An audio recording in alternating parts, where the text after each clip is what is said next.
we are going to go ahead and do some unit reviews. Woo! I won't be able to check what people's growths are because, yeah. Although I will be able to just at a glance make sure I didn't make any errors when editing the ROM. And it does not look like I did. So, yeah, this is our starting cast. This is Storch, the main lord. And he is, in a vanilla playthrough, incredibly good. My Storch has never been good because I got a strength screwed Storch in both playthroughs, and also, weirdly, a skill screwed Storch. I mean, he doesn't have a great skill growth, but mine managed to miss the benchmarks anyway. But in a vanilla playthrough, he grows incredibly well. He has what I would describe as perfect availability. He misses part 3 because of the army structure, but I don't hold that against him since everyone in Storch's and Titus's armies misses part 3.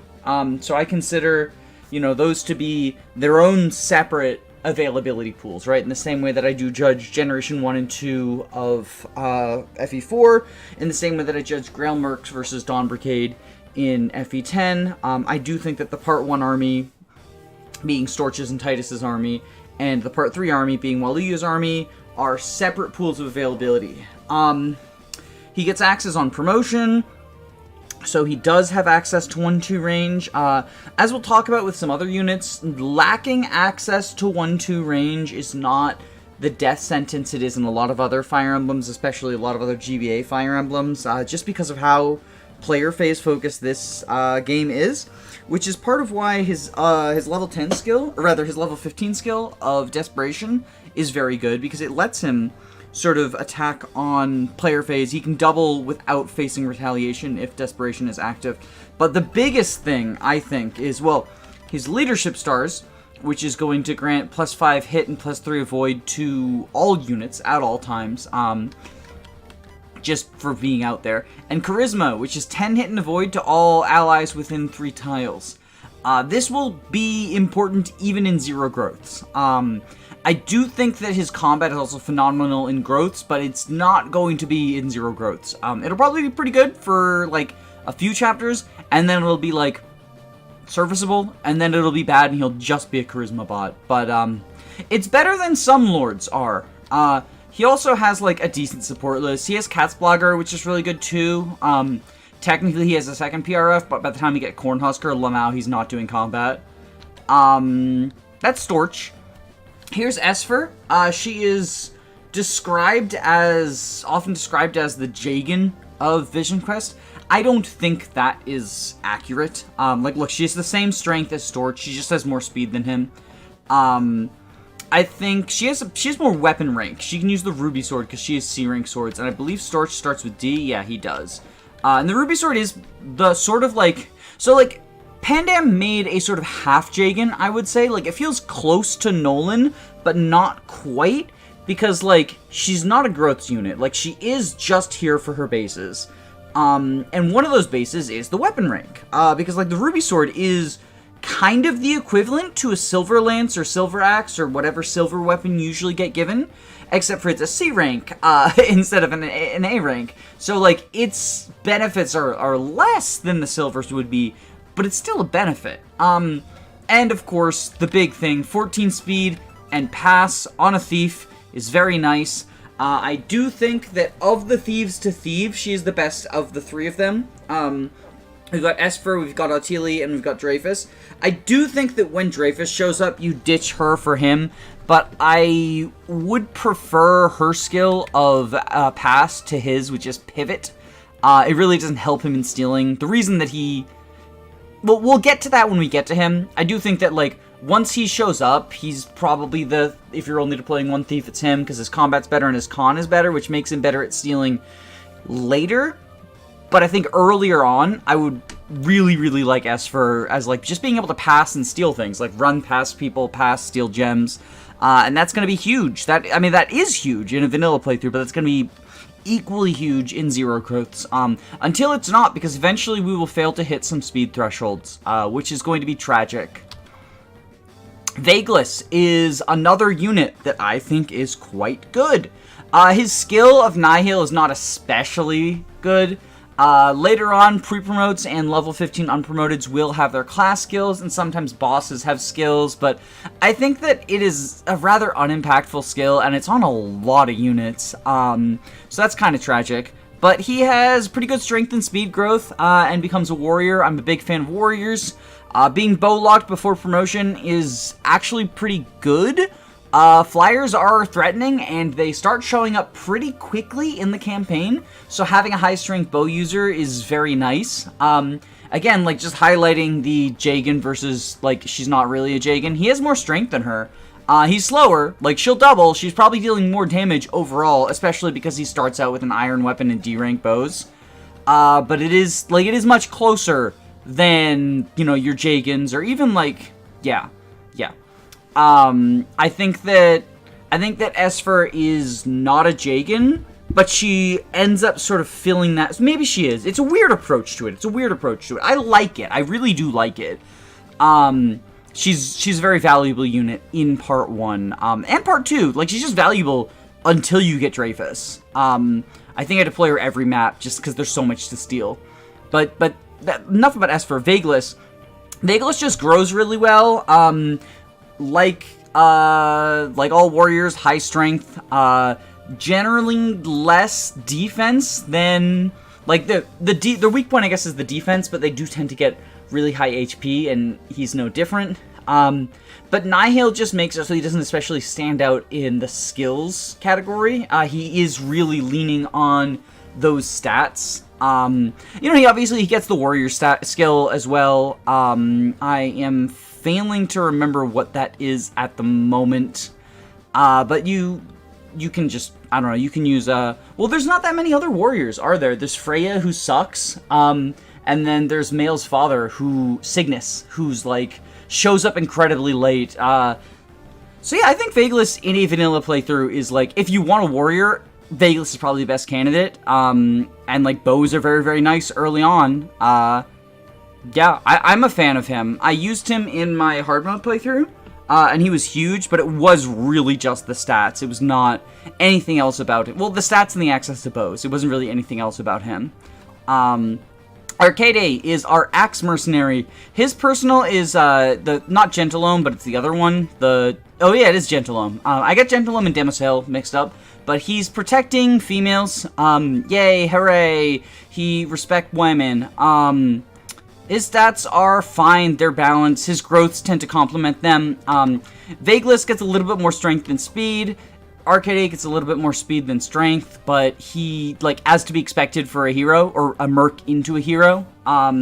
He's nice, he's very nice to have. He also has, Quick Riposte, which sort of puts him on the more, like, defensive position. I haven't especially used him long-term. I used him short-term in both of my playthroughs and just wasn't especially pleased with his performance.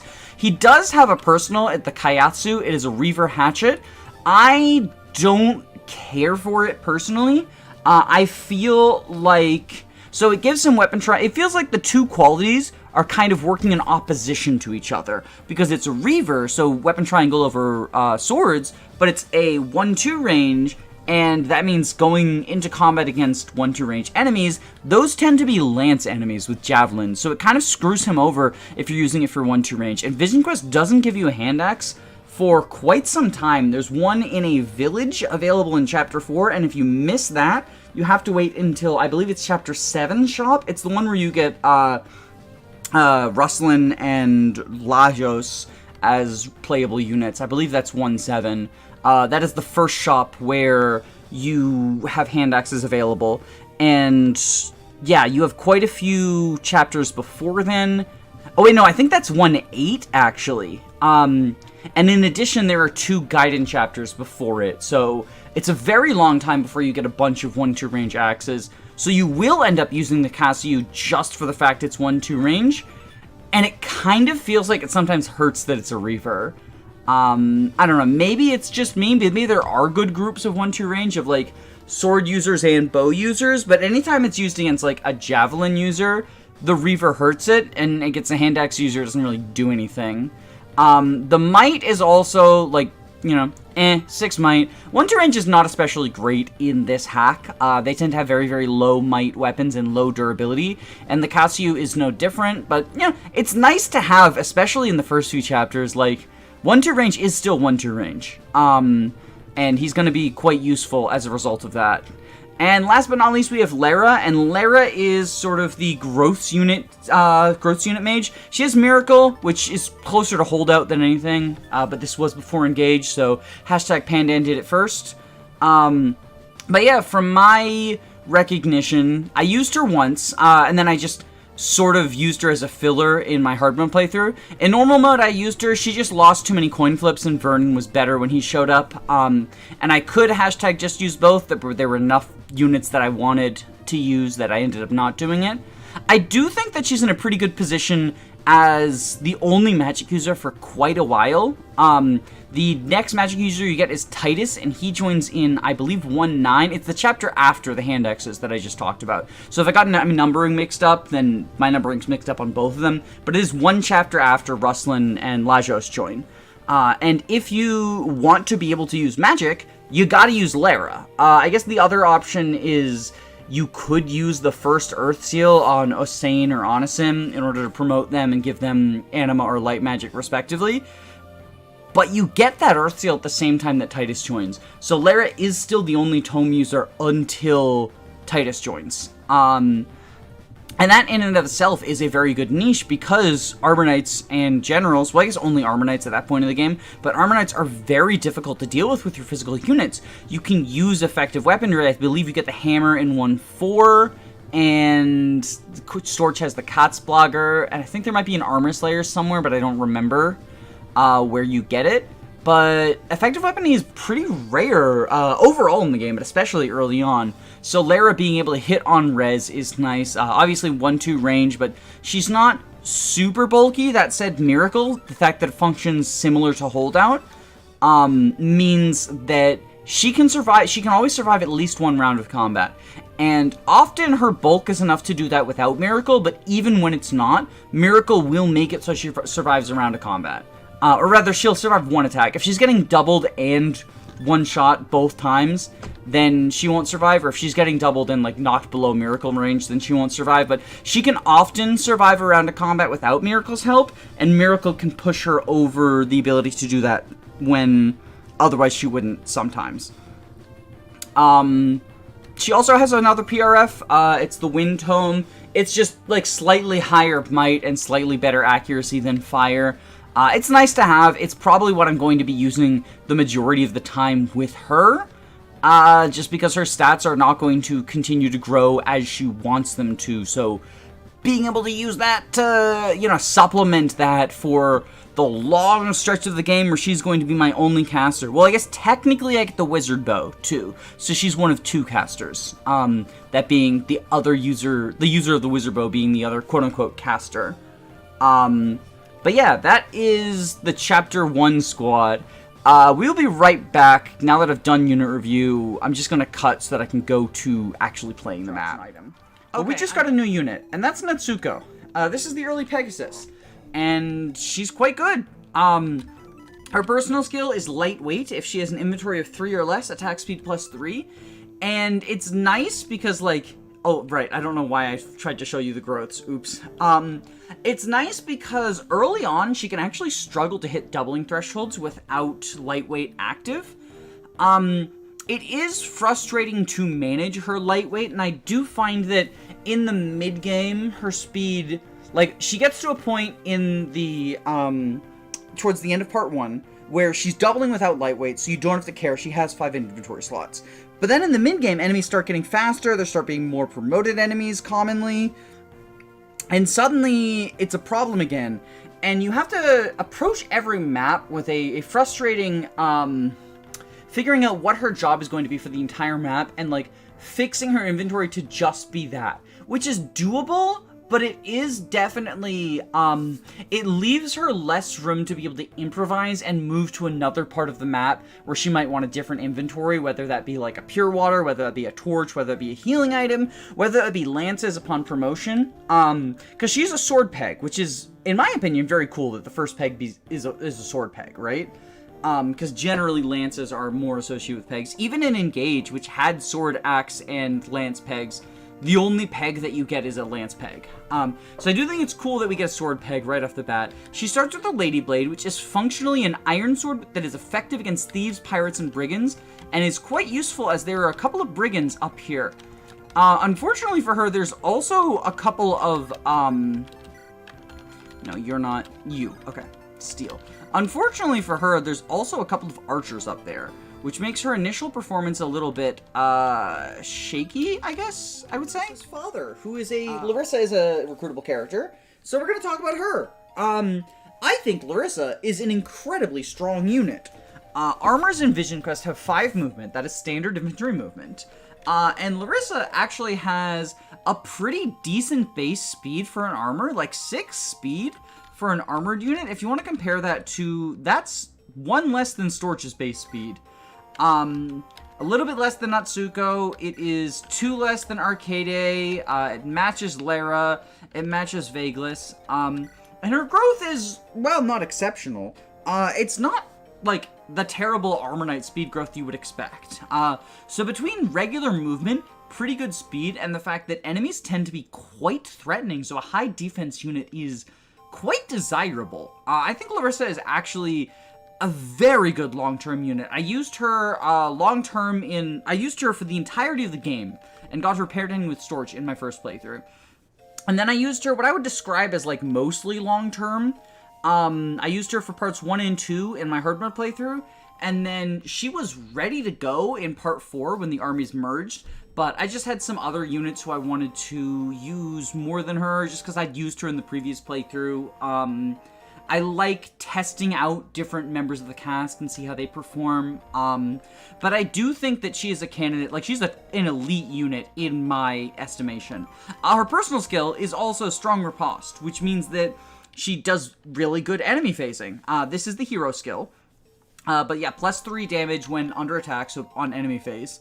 And she is one of the few units, especially early on, that wants to be enemy phasing. This is a very player phase focused game, but Larissa is the exception. And I think that she has a really good, it lets her fill a niche. Obviously her res is like the area where she can't enemy phase, but like if you look at everyone else, right, like she actually has more base res than a lot of our units.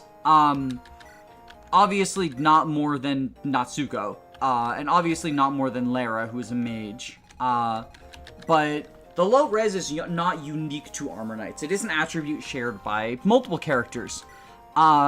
It's also kind of halfway shared by the other recruitable character, Marlin. Weirdly, him having functionally 5 base resistance actually makes him feel like he's a good mixed tank in the early game. He gets boosted defense and res by the Brother Sword, which is a 50 use brave weapon. It's his personal. It's very good. From what I understand, Pandan has said about Marlin, if Marlin levels good before the Brother Sword breaks, use him, otherwise don't. Is sort of Pandan's philosophy towards Marlin, and that's kind of how I view Marlin as well. In this run, Marlin will be very good for part 1, or at least portions of part 1, probably up until his personal weapon breaks.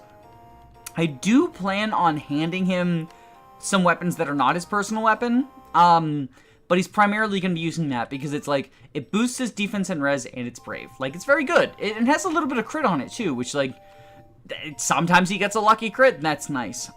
His personal skill of Swap is also something that's going to mean that he maintains usefulness throughout the run, even as his stats fall behind. And those stats are not terrible. Like, for a level 1 Cavalier, I'm kind of happy with those stats. Like, 7 strength, 7 speed, 7 skill, a lot of 7s. 7 defense.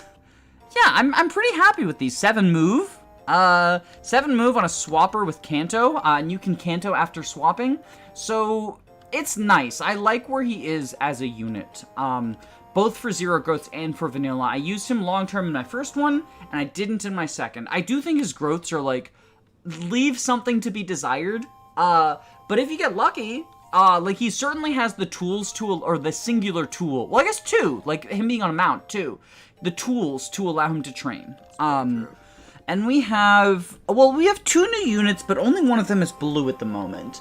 And that is Onisim. And Onisim is our healer. Congratulations, we got him. This is sort of the vision of Mulder realized. It's a really interesting unit. He is a bulky healer. And that is not just true in that, like, oh, he's more bulky than you would think for a healer.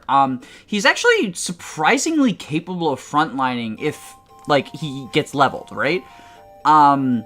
His HP growth is really high, as is the case with most units in this game.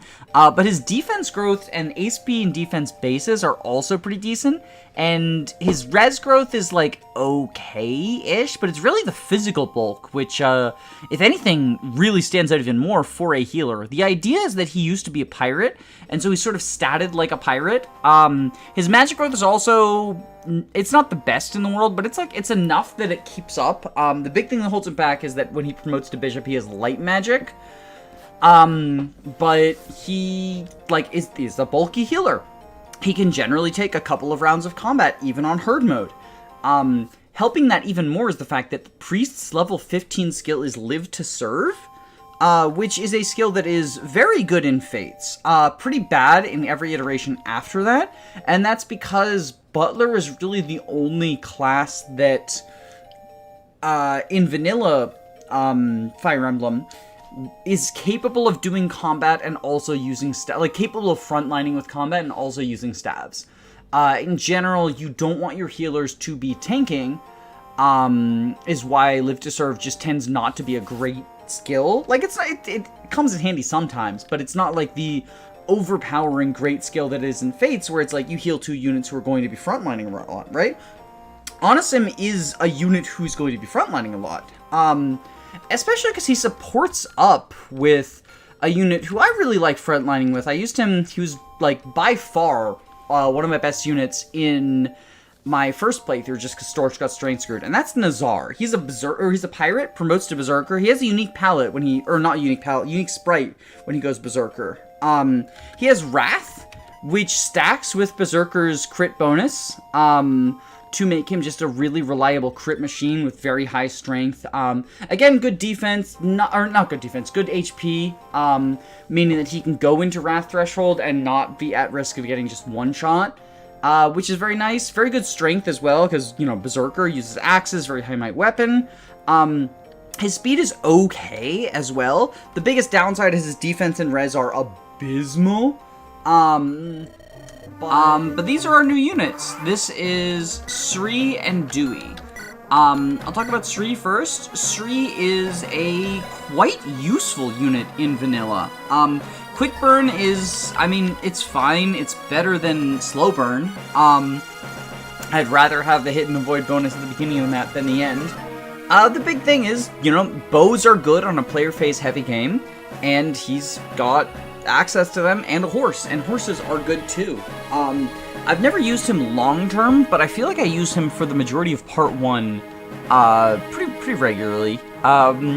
Just Nomad is a good place to be. Not that much else to say about him. Strength and speed are decent as well. Defensively, he's like fine. Well, I say he's fine, like he has 1 res, but that's not an unusual thing for a physical unit at this point in the game. Like, Pandan really did subscribe to the philosophy that mages should be incredibly threatening, much like they were in the Kaga games. But yeah, not Pandan, Sri is very useful. There's a lot of scary flyers in this map and in some of the upcoming maps, and Sri being able to shoot them down with decent strength. Like, this obviously is going to be less strength than a trained Vagas will have, but it's still good. It's still useful to have, and he's on a horse. On promotion, he would gain swords. It's fine, I guess. Swords are actually pretty good in this game. The magical swords are quite nice, but I feel like, I mean, obviously, in this playthrough, Sri is not going to be a long-term unit, but I feel like my approach to Sri is just, it's not a long-term unit, TBH. Similar with Dewey, mounted healers are generally better than non-mounted healers, but I don't know, Dewey's just never really, I guess, popped off for me. Her personal skill, maybe it's because this annoys me, because every turn, the, like, tiny bit of, the recovery animation for amounts that often don't matter is... I find it annoying, but it is genuinely, it's helpful in some circumstances. It might be helpful in 0%. Just sitting through the animations like, oh, another one. Anyone got an HP level within 3 tiles of her. So maybe it's like, I feel negatively about her because her personal skill annoys me. Maybe it's because I'm a huge fan of Onisim, the gay pirate healer. Just like, the bulky healer is something that I prefer to the frail, mounted healer. We do get a couple more troubadours as well, and I like them, the troubadours that we get later. But Dewey is fine for the part 1, and then I just sort of, again, haven't really tried her beyond that. But we get Rescue, similarly to Warp, 15 uses. Our range is going to be, you know, less than you would like, but it's still going to be useful. Anyway, let's go get Gunner. This is, so Gunner is our first unit who has, like, an actual resistance stat that isn't a mage. Weirdly, like, his defense is pretty trash, and remains that way, in my experience. His speed is okay, his strength is okay, and those will, I don't know why I tried to show you growths, improve over time, I guess, kind of. The biggest thing about him is the res, though. He has very good res growth, and very good base for the time that he joins. And that's because, like, canonically, he's sort of like a mage hunter. He's got, like, he's hunting down these, like, dark mage cult things. He also has Hex, which can be useful, certainly will be useful, like in this playthrough, when stats are garbo. First up is Osan. I'm gonna hurt some people's feelings when I talk about Osan. I do not think that this is a particularly good unit. So Osan is a staff mage. She is, much like I talked about with Vagas, or maybe I didn't. Vagas, maybe I did. So this game has, inverse branch promotions. So basically, like, both Vagas as a bow fighter, and later we get Freya, who is an axe fighter. Both of them promote to warrior that just uses axes and bows, right? Osan is the staff half of Sage. So she is just a staffer. Until promotion, at which point she becomes a sage. She has pretty good, I would say quite good, speed and magic growths. And bases, honestly. 12 is kind of phenomenal. 9 is okay. But for this point in the game, like, those are good bases, right? Her defense is terrible. Like, she's frail, but that's a sage thing, right? And her res is fine. The biggest problem I have, because she's got, I think, 55% in both. So she is the, like, you train me, you get a better sage than the pre-promote, which is Vernon. And she's also, if you train her, a better sage than Lara. The big thing that I don't like, though, is if you train me, says the staff bot. Because she is staff locked, and if you want to maximize the fact that she is the growth mage, you're trying to train her until at least 15. Which is sort of like the time that I think GBA units tend to want to promote anyway, because that's when EXP gain falls off. But maybe 20 if you were really invested. In my hard mode, I went her to 20. And, like, she was definitely a glass cannon. But I had a lot of glass cannons. It's not that hard to get a glass cannon in Vision Quest. Being a magical glass cannon is, like, certainly something unique. The hitting on res is nice. Their Armor Knights and Generals continue to be difficult to kill up into the endgame. However, Osan, like, training a staffer, it's the problem with Corporal, right? It's the problem with, if you're a training unit and you're only getting staff experience, you're going to grow very slow. And if you're a unit that really wants to get 20-20'd or 15-20'd or whatever, you're just not going to see the, like, you're just not going to, in my opinion, be worth that effort when, like, she just ends up being very comparable to Lara, probably also comparable to Vernon, Honestly, like, I prefer the dark and light mages you get to any of the anima mages, but if I had to pick an anima mage, Osan would probably be the last one I pick, simply because, like, her being stuck as a staff bot for so long, like, don't get me wrong, I will deploy a body as a staff body if I need a staff body, right? And if I wanted to use Osan long-term, I would deploy her as a staffer instead of, like, Onisim, right? Or instead of, like, Dewey, which is what I ended up doing in hard mode, is, like, I deployed her instead of Dewey.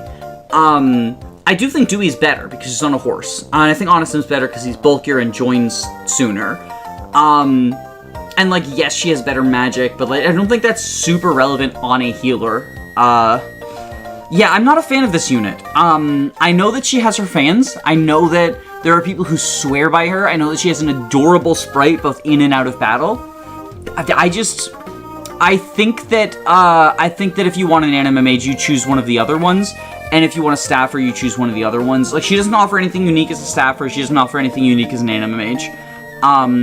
She's probably, like, if you're into 2020ing people, she's probably going to be the best, but it's not going to be by a significant margin over Lara, and, like, Vernon is a worse, like, magic nuke, but he still does the job pretty well and has better bulk than her. Anathema is fine, I guess. Like, I'll probably set up Anathema at some point in this playthrough. Her brother Bosco, I am pretty high on.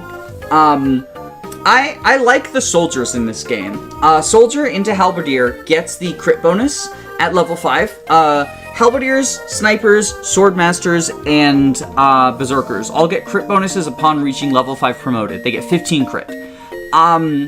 So I think that's pretty good. I like that. Bosco tends to be, like, a well-rounded unit with the exception of Rez, but, like, that's nothing special. His strength and speed tend to keep him to the point... Well, his speed tends to keep him to the point where he's not getting doubled, but he's usually not doubling either. And his strength is, like, good enough often. It's always good enough with the crit, but it's often good enough to, like, 2-round things. And his bulk, like his defense at least, his bulk is enough that he can sort of choke points. He's kind of just an all-arounder. He has Death Blow, which is really nice. It is the Three Houses version of Death Blow where it boosts your attack, as opposed to the Fates one where it boosts your crit. But I tend to think that there are some other soldiers that I tend to think are better than him, that we will end up getting later. I do think he's going to be quite useful in this run, because he'll help us get to the point where we get those other soldiers. And these stats, like 12 strength and 9 speed, my other units would kill for these stats, with the exception of Gunner, of course, who, you know, he has 9 strength, 11 speed. That's very good, too. He has dressed some of the prisoners up for target practice, just for fun, and one of them is Ljos, who is our first pre-promote. He's a recruitable sniper. I love the idea of the first pre-promote being a sniper. I think that Pandan really wanted to hammer home that bows are good in this hack without 1-2 range. As a reminder, handbow is not a 1-2 range bow. It's just basically slim sword in bow form, with 50 uses. But the fact that you get the first steel weapon you have available is steel bow. The fact that you have a bow user who's like the bow fighter into warrior as one of the units in chapter 1, and the fact that your first pre-promote is a bow user, as a sniper specifically, so they get that crit bonus when he hits level 5. And the first magic weapon you get is the wizard bow. Well, actually, I think you have to get the light brand before the wizard bow, but you get the wizard bow fairly early. I think that this is sort of Pandan's thesis statement on I'm buffing bows by making this game very, very player phase focused, but I'm not doing that stupid 1-2 range bow thing. I know Pandan does not like 1-2 range bows. I agree, by the way, about that. I don't like 1-2 range bows either. I think they're, like, good in...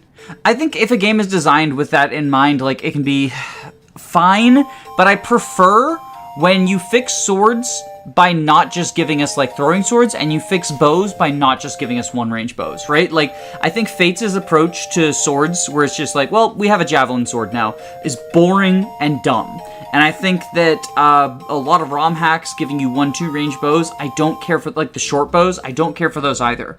I love TLP, it's a piece of history.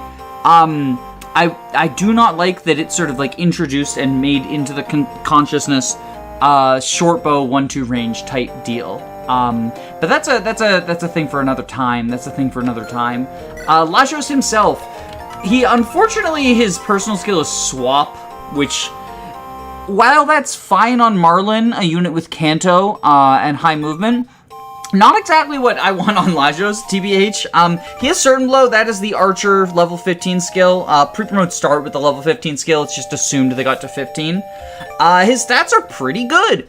I tend not to use him in my playthroughs. I've never used him long-term. He does, very, very late in the game, have a Gaiden where he's a mandatory deploy, but he's still usable in that Gaiden, because there's, like, a ballista for him to use. It's kind of, like, designed to be like, hey, remember Ljos? Did you forget about Ljos? 13 strength and 16 speed is fucking absurd, though. This guy is going to be very important to 0% growth. I think in a vanilla playthrough, I generally have him do stuff on this map, and deploy him next map, and then I have, other units, and there's just no room for him. Like, you start getting a bunch of units, that are just better than him, and your training projects end up, like, after this map is when you get your first Earth Seal, so your first, like, super training project can promote, and then you start getting handed training, or, I guess you don't get handed Earth Seals rapid fire right away, but you get enough that it often just feels hard to justify deploying Ljos in a vanilla playthrough. He's going to see a lot of deployment in this playthrough, because Zero Growth's moment. 13 strength, 16 speed, fucking let's go. Now, how am I going to recruit him, you might wonder, all the way on the other side over here? Well, we got another recruitable unit, and this one joins as a blue unit, and this is Rustlin. Rustlin is the first Wyvern that we get. Those stats are also quite good. They're not quite as impressive as Ljos is, TBH. But 10 strength and 11 speed is respectable. He's a Lance Wyvern. This might indicate to you that, similarly to Pegasus's, Wyverns are split into second weapon type as well. We will see more of that when we get our next Wyvern. But yeah, Rustlin's stats are fine. He has a little bit less strength and a little bit more speed in terms of growth than the other Wyvern, his sort of like direct competition. He uses lances, which in my opinion is worse than axes, which is what his competition is, an axe Wyvern, right?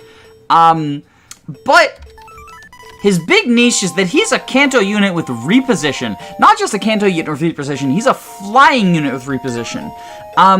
I used him in my normal mode playthrough, and he just didn't grow as well as my other flyers, but I kept deploying him because a flying Canto user with repo I could always find a job for, right? And I feel like that's the thing with Rustlin. I ended up not using him in hard mode because I was using some meme units. But I think if you're taking the game seriously, you can always find a job for Rustlin, even if he ends up stat screwed. You can always find a job for him. I'm fairly certain he will be maybe not a full-on mainstay for the entire game, but he will be doing a lot of work in Zero Growths, because even once his growths, or even once his stats are outclassed, reposition, there are other units with repo, right? This is the first repo pod, but there will be other units with repo. We get I think 4 reposition units off the top of my head total. But no other flyers with reposition. In fact, no other flyers with a positional skill at all. The other flyers have, well, to varying degree, skills of usefulness. I think Natsuko's lightweight is very good, but it sort of makes up for her shortcomings otherwise. Rustlin's repo is just like sugar on top of being a fine Wyvern. He also supports up with Helga, who is his sort of like quote-unquote direct competition for the Wyvern slot. Just use both of them. If they support each other, then oftentimes they can go do something on, like, together in a flyer area that you want to go to. So I quite like Rustlin. I do think of all of the flyers, he is the one who, from other people I've talked to who've played Vision Quest, gets sort of, like, labeled as the worst. I think that is an unearned reputation. I think that he is, like, yes, he shows up much later than Natsuko, and his stats are not as great as the other Wyverns or the other Pegasus. They're better than Natsuko's, probably even a trained Natsuko. He'll be slower, but he'll be stronger. Better weapon type access, too.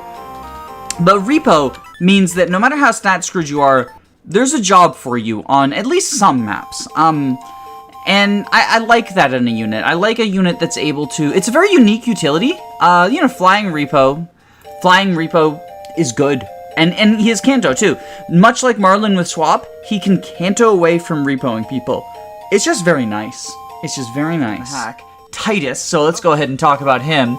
He starts with just the Dire Thunder and Bolting in his inventory, so I had him loot Lara's tomes in order to have, those Thunder and those Fire so we don't waste the Dire Thunder. He has a Mage Armor. He promotes into a Baron. He has a story promotion because he's the second Lord. So he actually gives us 2 leadership stars just for being deployed, which is nice already. His personal skill is Wrath, which goes pretty well with the fact that he's an armored unit, because it's easier to have a unit that's, like, tanky, maintain Wrath somewhat safely, and get that crit bonus. He doesn't have any other inherent ways to boost crit. There's no, like, killer tomes, at least that I'm aware of. You don't even have crit on the base Thunder. Dire Thunder has 5 crit, but that's not super huge. It is a Brave Tome, though. So I guess you could theoretically, like, just gamble for crits with a Wrath activated and using the Brave Tome. So there is that option. However, the big thing about him, to my mind, is... he's an armored mage. I think that that's just really baller, and he does fill that niche of being incredibly tanky because enemies are quite threatening in this hack, so him having the defense, his speed is okay. His speed growth is not, like... he's not the Armor Knightest of Armor Knights, but he's generally not going to be doubling things, and he's often going to be getting doubled, especially on hard mode. But he's still a very, very reliable frontliner, especially because upon promotion, he gains access to all 4 types of magic weapons. He gets Dark, he gets Light, he already has Anima, and then he gets Staves. And Dark is the key one there, because he can Naz tank as an Armor Knight, which is, pretty incredible. The fact that it is a story promotion means that, I would say that that's probably a downside, because it means you can't Earthseal him, as soon as you would want to. But he's not competing with others for Earthseals, so I could see someone who thinks it is an upside. I think it is a downside, personally.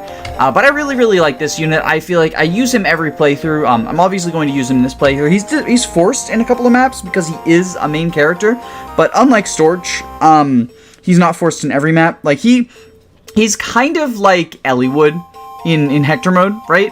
In that he will be forced for some maps, and not for others. And so if you don't want to use him, you can probably find jobs for him to do if you haven't trained him in the maps where he's forced, but he will contribute more if you train him.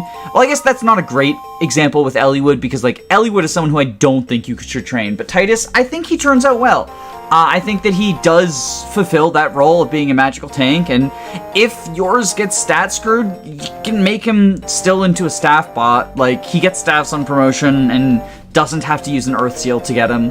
But I like this unit, and of course, Dire Thunder is, like, because it's his personal tome, it is much like with the Brother Sword, like, training wheels for if Titus's speed needs to catch up, or if his magic isn't enough to one-shot, he can use Dire Thunder to kill things.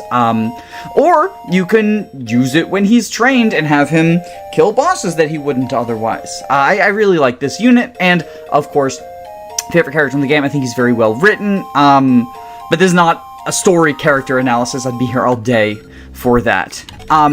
He also brought us his bodyguard and companion, Helga. This is the second Wyvern and third Flyer, and she is an Axe Wyvern. She is statted a little bit slower, a little bit stronger than Rustlin. She has axes, which is a better weapon type, and that is sort of the big thing that makes her better. Her personal skill, what is this? Oh, Intimidate. Yeah, minus Avoid. Okay, that's fine, I guess. I'll probably notice it a lot more on this one than I do in a vanilla run. Much like Charisma, where I'm making use of Storch's Massive Riz much more than in vanilla, just because the hit rates are not great and the cost of failure is pretty high in a 0%. Notably, she is the old school Wyvern of, like, fuck res, but, you know, fairly tanky, 1 level from promotion, so that's going to be nice, and Wyverns are always good in Fire Emblem. I personally prefer Helga to Rustlin, but they support each other, you know, hashtag just use both, and Helga doesn't have Repo as, like, sort of a backup role in case she gets stat screwed or whatever. Rustlin might be more useful in this playthrough than Helga as a result of that, simply because, like, they are both going to get stat screwed by the very nature of the run. This is stat screw the run. But I like Helga. I use her long-term in all of my playthroughs so far, and I don't think that's going to change. Well, I mean, like, in this playthrough, she's probably not, like, long-term, but she is the second to last, or third...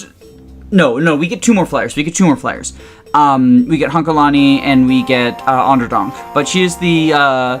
She is a flyer we get now, and I'm gonna use her, and I like her. Yeah, basically what I said about Rustlin, apply that to her, but she's slightly faster, slightly stronger and slightly slower. But still good. Like, you should use them both. I don't think comparing them and trying to figure out which one's better is productive. Speaking of demonstrations, let's demonstrate Otili.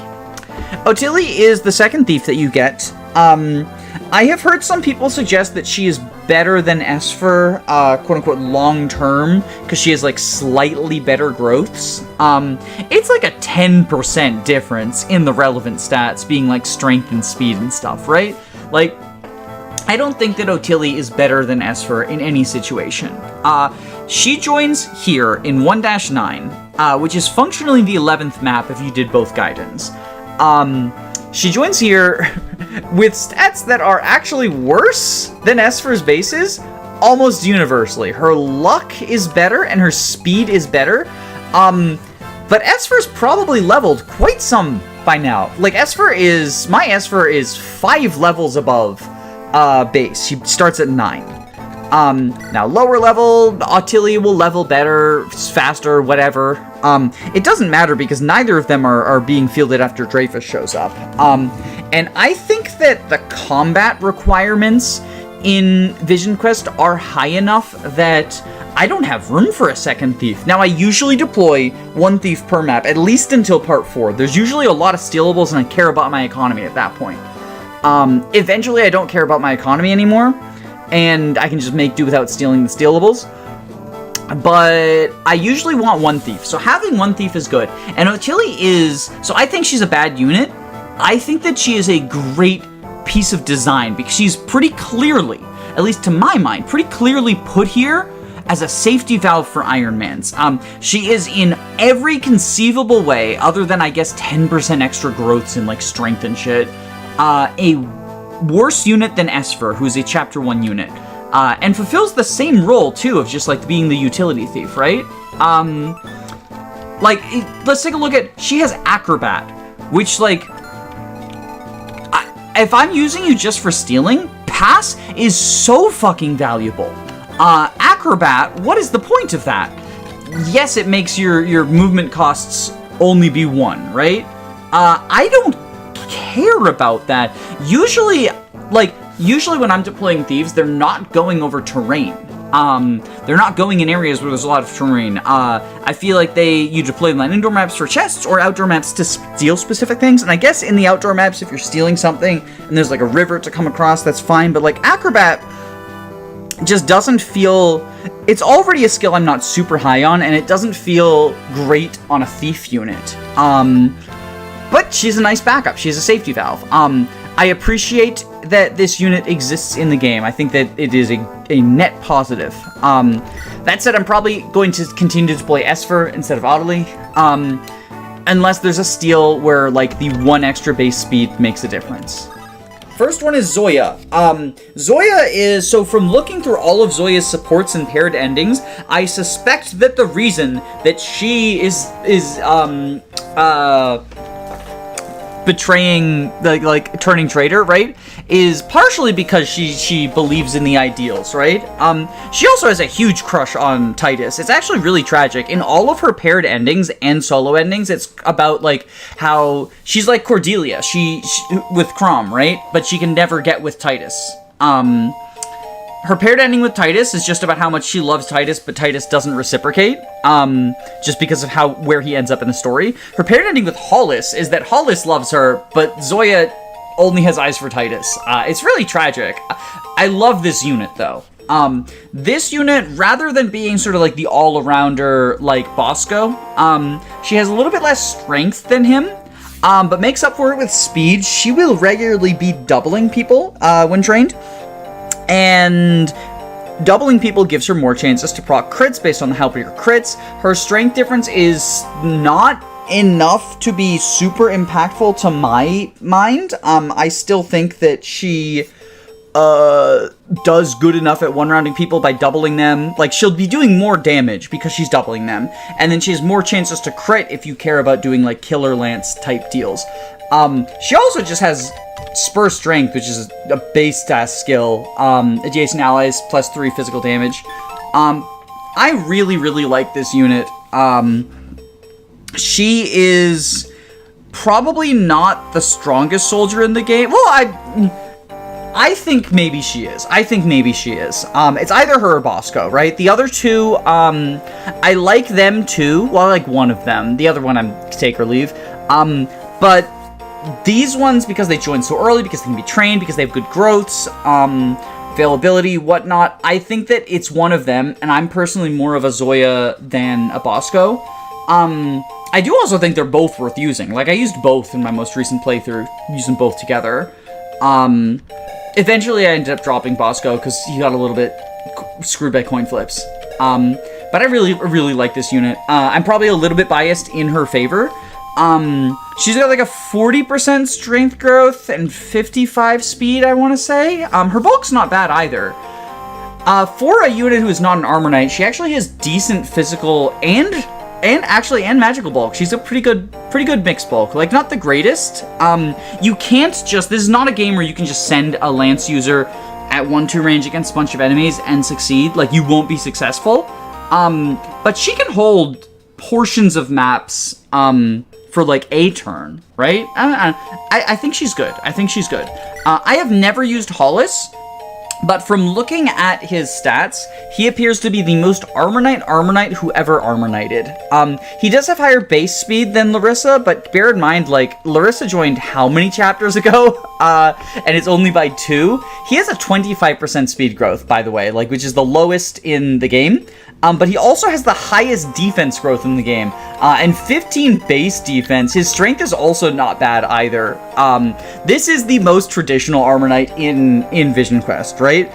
He's focused on being slow as shit, being weak to mages, but being bulky and hitting hard. The fact that he has swords also helps to make up for the skill deficits that Armor Knights tend to face. I have never used him. I am just, like, I'm very Larissa-pilled. Larissa, and there's another Armor Knight we get later, and Titus. Like, there's just, I don't have room for all of the Armor Knights on my army, I'm sorry. I'm going to use him this time. Pivot is, to my mind, actually a very good skill for an Armor Knight to have. Obviously, in Vision Quest, Armor Knights do not have less movement than other units, so Pivot isn't making up for the lack of movement, but it is giving him more movement than infantry, by allowing him to pivot, by allowing him to take the front lines. I think he's going to be very useful, and I plan on instant promoting him. Well, okay. I've been thinking back and forth because he could get natural cover, which I think Larissa might have. She does not yet. He could get natural cover. Natural cover is basically +3 or -3 damage if he's on terrain. If I can get him 5 levels, he gets that. I just don't know if that's worth the trade-off of delaying his instant promotion. I don't think it is, because it's 5 levels. If he was closer to 215 to get his 15 skill, I would say maybe it is. But that's 5 levels. By the time he gets 5 levels, he's probably going to be fairly close to getting rotated out of the squad. Well, I don't know. Maybe he is, maybe he isn't. The units we get in part 2, at least in the beginning, are not the greatest, shall we say? We get a few not super good part 2 units. I've got to think on it. But you recruit them with Titus, so I am gonna, load Titus up with items for these two. They have very good starting inventories, too. Like, they kind of have the starting inventories these units want. A Blade and Ruby, and then a Killer and Sapphire. This girl is cute. And she comes with a stat booster, and her stats are also pretty good. She has Nihil. I don't care for that too much. Really, only bosses have skills until, like, the end game. Promoted enemies have skills, level 15s have skills, but like, oftentimes I'd rather have a skill than negate other people's skills. But she is an Axe Merc. I like her better than Arkady. Her bulk is not great, TBH, like 7 defense, 4 res, her growths are not super great. It's been a while since I accidentally did that, oops. But her speed is pretty freaking phenomenal, and her strength is fine as well. I tend to like using her, and if she gets screwed, there is a later joiner hero that you can potentially use instead. I like Honeydew, though. I think she's adorable. I like her little intro cutscene. I like her little sprite. And I think her performance is fine. She's probably... I honestly, no, I say fine. She's probably the best hero you can ask for. Her bulk is not the best. And maybe that, like, is a non-bow with a class that gets swift riposte, right? Or quick riposte, right? Who wants to enemy phase. But her speed is on point, like 15 speed. Let's compare that to Ljos. She's 1 short of our pre-promote. I think that's a damn good speed threshold to be at, and her strength is also, like, she's got stats on slightly behind our pre-promote, right? I think that's a good place to be. Gross playthrough. And we got a new unit. I mentioned her in the last map. This is Sarka. Sarka is quite good. She also has Pivot, much like I talked about with Hollis. Pivot is a pretty good skill for a unit that's going to be frontlining quite a bit. And this unit is probably going to be frontlining quite a bit. I think it is less useful on her as a paladin than it is on him as an armor, because as a paladin, she is often going to be reaching the front lines naturally thanks to 8 movement. I use her usually in vanilla because, like, this is the second pre-promote you get, and it is a paladin, and those stats are quite fucking good, if you don't mind me saying so. 13 strength, 19 speed, 17 skill. A little bit lacking on the defense side, 7 defense and 8 resistance compared to her 36 HP, but that's it's not like she's frail, she's just not like the Omega Bulky that some of the other units are. But really, the Omega Bulky units are like Armor Knights, and we're going to get a Great Knight, or a unit who becomes a Great Knight on this map as well. She also comes with Chivalry, which is the level 15 Cavalier skill. When foes at full HP, attack and defense or res +2. That's a pretty good skill. Like, of the 15 skills, a lot of them don't necessarily feel worth getting to level 15 for in a zero growth context. This is one that does. This is one that stands out as a worthwhile addition to the unit because it helps out offensively and defensively. I think Sarka is quite good. She's going to be a very important part of this run for the foreseeable future. And I think that is also often the case in vanilla. I think that she might not be a unit you bring to endgame. but I think that she absolutely should see, like, several deploys. This is a very valuable unit, in my opinion.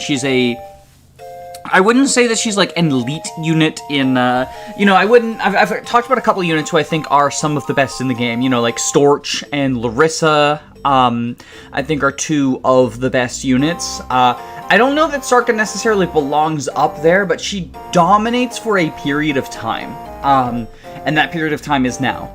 That period of time is now. So I quite enjoy this unit. We have another recruitable unit. He needs to be talked to with Storch. He will initiate the conversation himself, I believe. But he will attack others. He's not like Erasmus in the previous map. He will actually attack.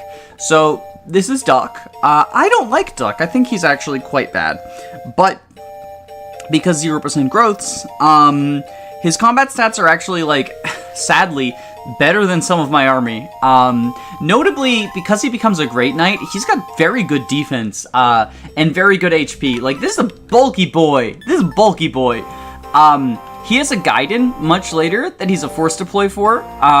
So at the very least, like, keeping him alive for that is something, using him enough that maybe we get him his skill and promote him for that. His personal skill is Pursuit. When under attack, AS +2, it's basically just to help him not get doubled. He has 10 speed. When he promotes, he'll have 12, and this boosts him up to 12 or 14, respectively, only when under attack. I don't think it ever pushes him to the point where he actually doubles units he wouldn't otherwise. But it can stop him from getting doubled by some of the faster foes, especially later. I think it's a fine skill for a defensive unit to have. Like, everything about his build tells you that he's supposed to be defending. He's supposed to be on the defense. This unit is also, or this character, rather, is also, of the canceled sequel to Vision Quest, this was the Jagan of that. So, fun fact for you. I also just, like, I don't know, I don't think he's, like, I think he's maybe a little overhated. I think he's generally going to be worse than units you've trained up, but, like, these stats are mostly fine-ish. It's just his speed is pretty... And I also think that, like, because his Gaiden is so much later than his join time, if you aren't using him and aren't training him and then have to pull him off the bench for it, and he just performs incredibly poorly at that time, I think that can leave people to have a bad impression after a single playthrough of, like, wow, this unit was terrible in the map he was forced, and of course he was. He joined a lot sooner than that. The fact that he's serviceable in that map, even in hard mode, at base, is, I think, a testament to, like, maybe he's a little bit overhated. Maybe a little bit overhated. Before I deep dive into preps, we do have two units to talk about in the unit review, and I'm going to start with Freya. I don't like this unit. She is your second option if you want a warrior. If you didn't train Vagas, but you've decided you want a warrior, Freya is here for you. And those are decent enough stats, and Darting Blow as her personal skill is a good personal skill. Her speed is, like, okay enough that Darting Blow actually has her jump over a number of doubling thresholds that she wouldn't hit otherwise, right? The +3 from Darting Blow is actually pretty significant to her, and will probably come up in 0 growths. However, 5 defense is kind of atrocious, and it feels like she, even on normal mode, is always just shy of getting 1-rounded.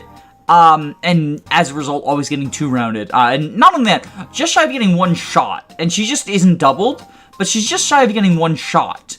And as a result, if she does get doubled, ever, if, like, her speed isn't good, because she's sort of like the faster warrior, I guess, then she just gets 1-rounded, and it's pathetic. Even, like, from the very beginning.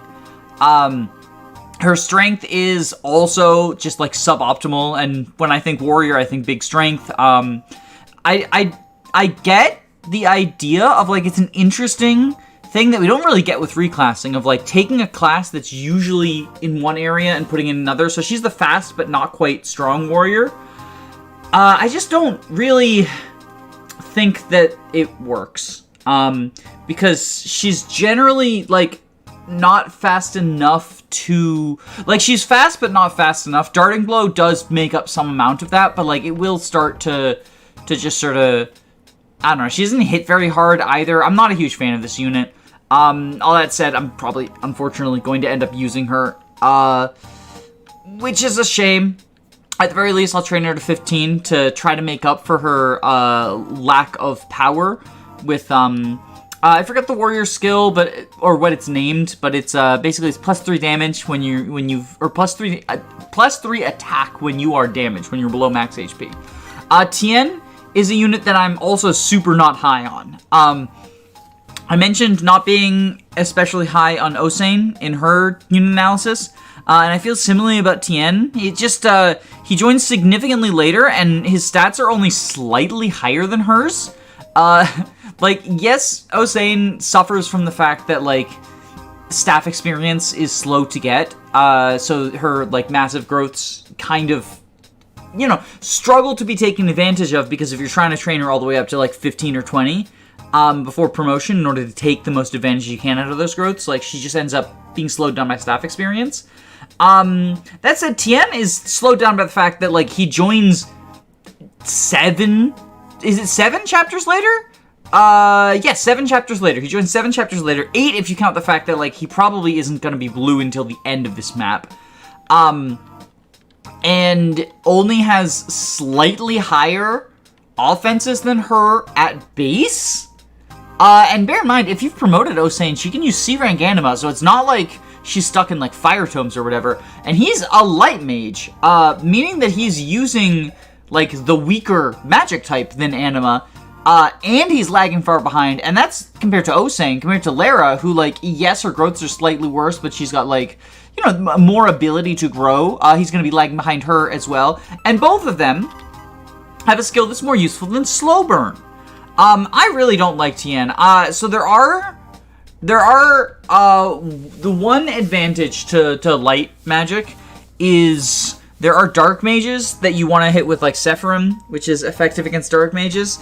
I tend to prefer hitting them with physical units than magical units, TBH. Dark mages are physically bulky in addition to magical bulky, but I find that you can still hit harder with physical units. He does have the res to, like, actually be able to enemy phase those dark mages, I guess. And he has a secret event in an upcoming chapter. But I really don't like this unit in vanilla. Unfortunately, he is going to be, like, ever so slightly better than the trained Osan. I might try to get him to fit the 3 levels to get his 15 skill, which is, I forget what it's called. Again, it's like a healing skill, though. Whenever he attacks, allies around him heal. I think it's 20% HP. Probably not huge. Like, probably won't ever be, like, especially relevant. But I don't have Earth Seals at the moment. And there's other seal targets as well. So that's them. And we are starting with 3 unit reviews. Technically, you get 2 of them in preps and 1 of them on turn 1 of the map. So I just wanted to show off all 3 of them before cutting back to the beginning of the map. And we're starting with who I would say is probably by far the best one. Maybe not by far, but definitely the best one of the bunch. And that's Dreyfus. He's a pre-promoted rogue. And he starts with 20 speed and 11 con, and the con is actually important because he's 2 levels away from getting Steel Plus, which is the level 5 rogue skill that allows them to steal unequipped weapons and staves, as long as their con is high enough. So it's just Telia stealing. So yeah, I think Dreyfus is a pretty good unit. Like, it is very unlikely that Esper or Artillery has reached 20 speed, and even if they have, they would need to have a Master Seal and wouldn't be able to steal as many items as he can because they have lower con in order to basically keep up with him. The biggest downside is that Dreyfus has by far the worst of the 3 Thieves' personal skills, and that is Pivot.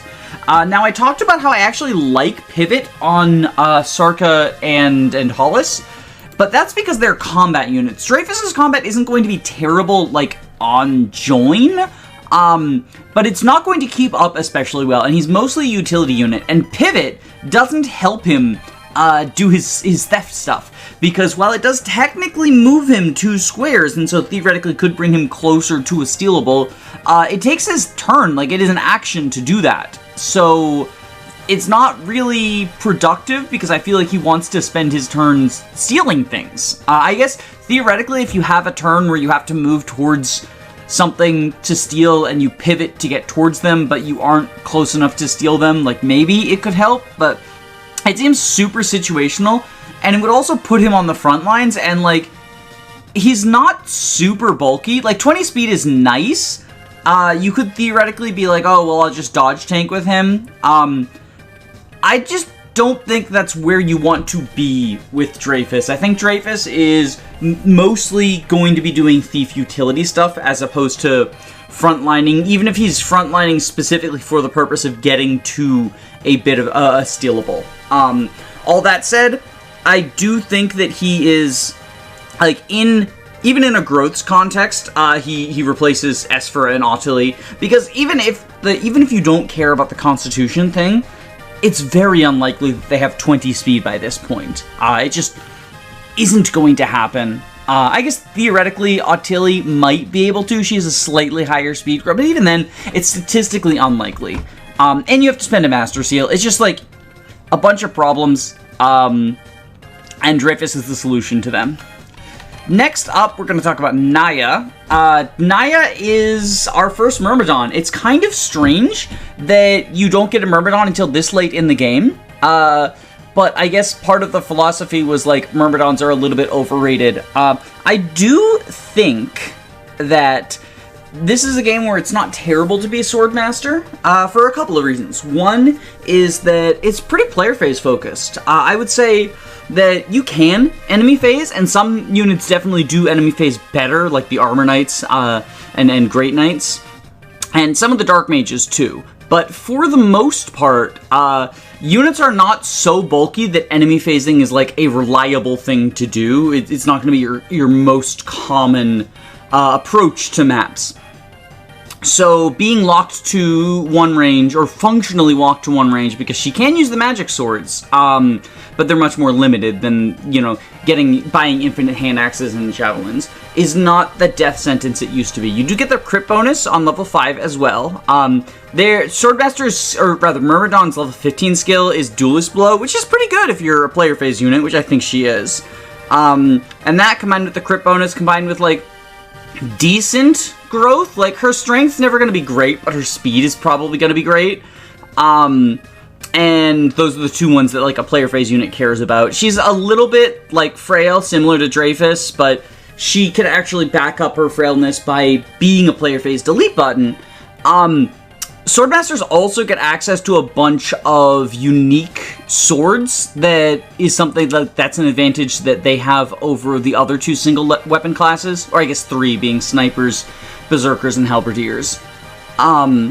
Unfortunately, those weapons are all also able to be used by Storch, so she isn't, it's not like they're her PRFs, right? Like, she's competing with the other Swordmaster in the game and also Storch, and while she's definitely better than the other Swordmaster in the game, there's an argument that Storch might want those swords more than her, because he's definitely a better unit. Now, he can use axes, so it's sort of like, does she want them or does he want them? But it's not as if she has exclusive access to them. Still, they are quite good weapons. Like, there's one that's a Reaver, there's some effective against Wyverns, they tend to have crit bonuses, or more crit, not crit bonuses, they're the weapons that have crit, though.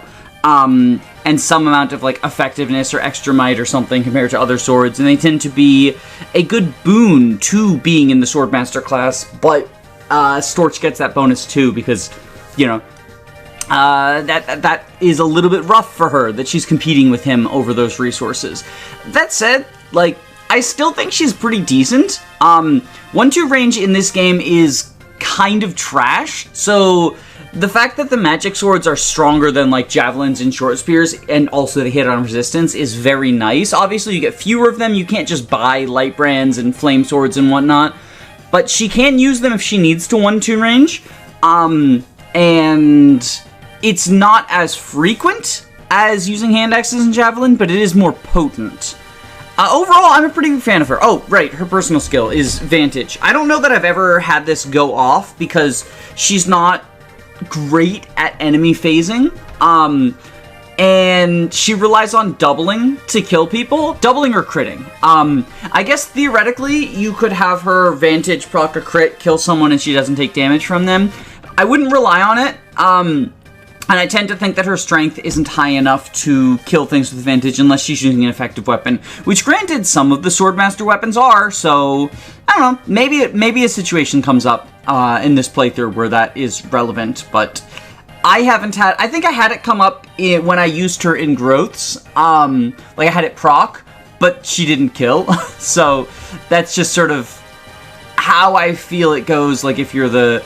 It's like the Maya problem, right? Where, like, sure, you attack first, but if you're relying on doubling to kill things anyway, not that Maya's killing things, but if you're relying on doubling, then going first doesn't really matter. Last but not least is Cashew. Or maybe last but least is Cashew. I don't think this is a particularly good unit. He is the Growths unit. Archer. The first pre-promote you get in this hack is a sniper, Ljos, who has significantly better stats and has been around for longer. Cashew's growths are okay. Most notably, he has a pretty good speed growth, and everything else is, like, decent.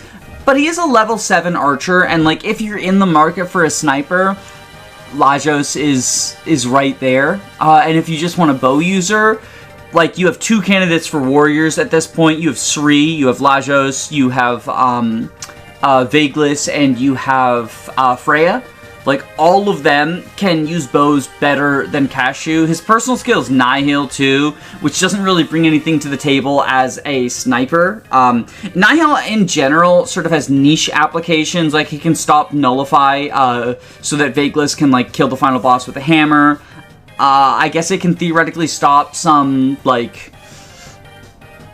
I can't really think of any other skills on enemies I really care about. There's Nullify on another boss, so you can kill him with a Moonrazor, but that's, again, a Vagas thing, not a Cashew thing. I can't think of a situation where I care about Nihil and an Archer. Like, it really feels like just he doesn't have a personal skill.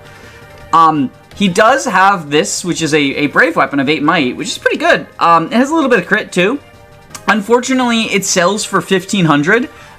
Meaning that I will never, I will never, not never, but I think that it is a better proposition to just sell Cashew's bow than use Cashew's bow.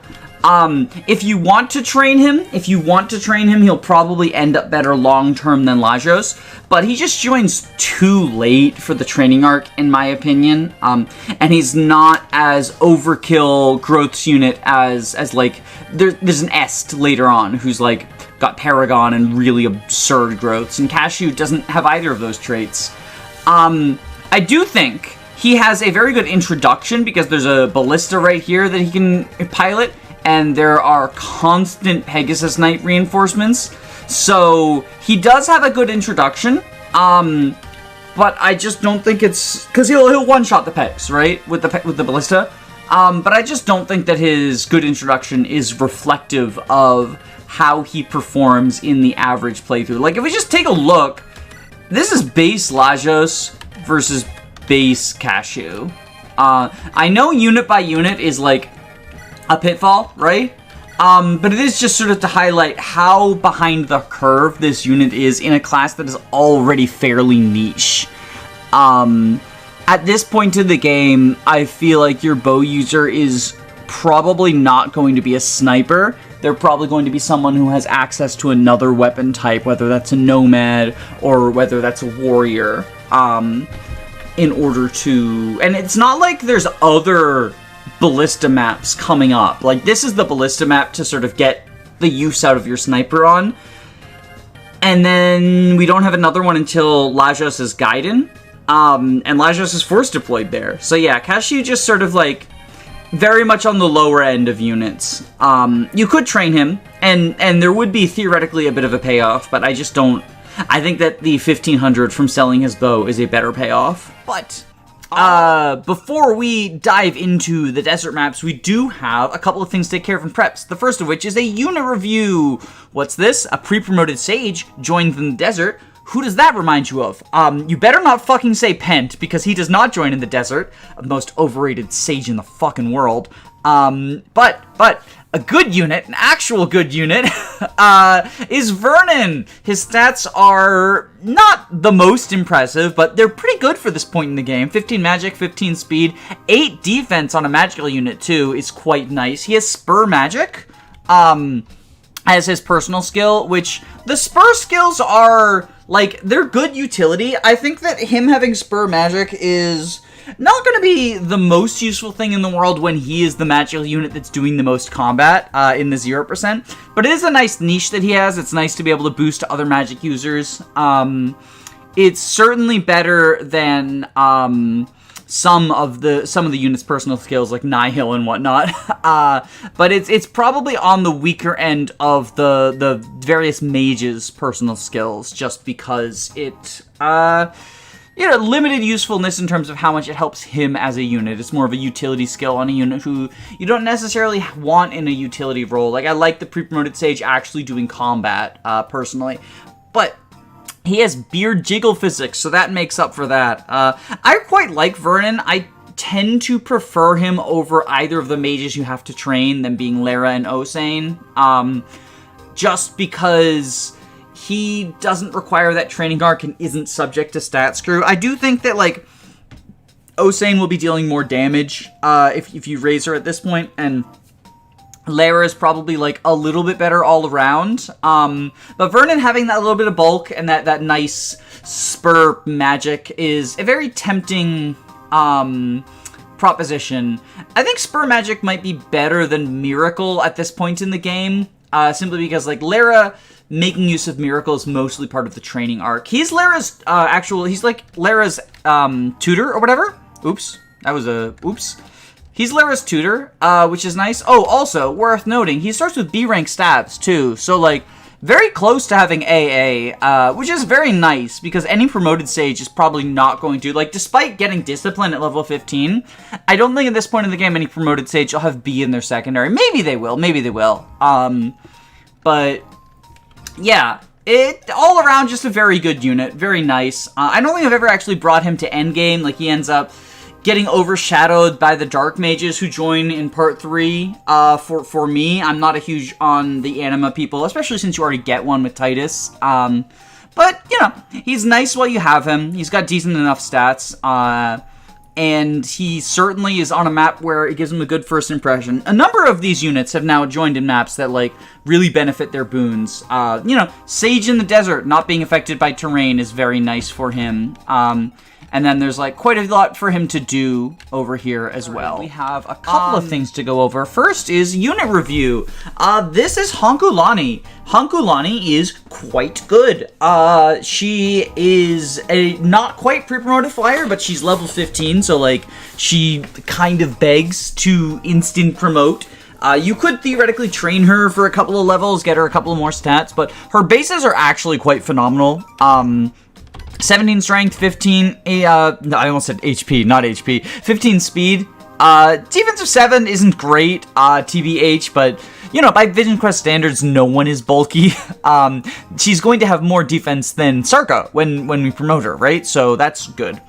I am going to come out and say it. Honkulani is going to be a very, very, very important unit for this playthrough. She's the unit who I have been saving stat boosters for. I'm considering doing a massive dump on her. The energy rings they're contested because of warpers, of course. But she's going to be getting a good deal of stat boosters. Speedwing is, I guess, technically contested because of our rogue as well, Dreyfus. But Honkulani's quite good. I really like her. I think that she is better than Natsuko. Rustlin and Helga, it's more questionable in vanilla. You know, they're obviously subject to strength screw, or speed screw, just various growth screws, but Honkulani is not. I think that if you get a good Rustlin or Helga, they will be better statistically than Honkulani. I maintain that Rustlin's repo means that he's a better unit than her overall, but Helga, it's questionable. You know, obviously availability is better. But Honkulani is, she's just very nice. She's basically fills that pre-promoted flyer slot, with the option to train her if you want. But because this is 0 growths, we, of course, will not be training her.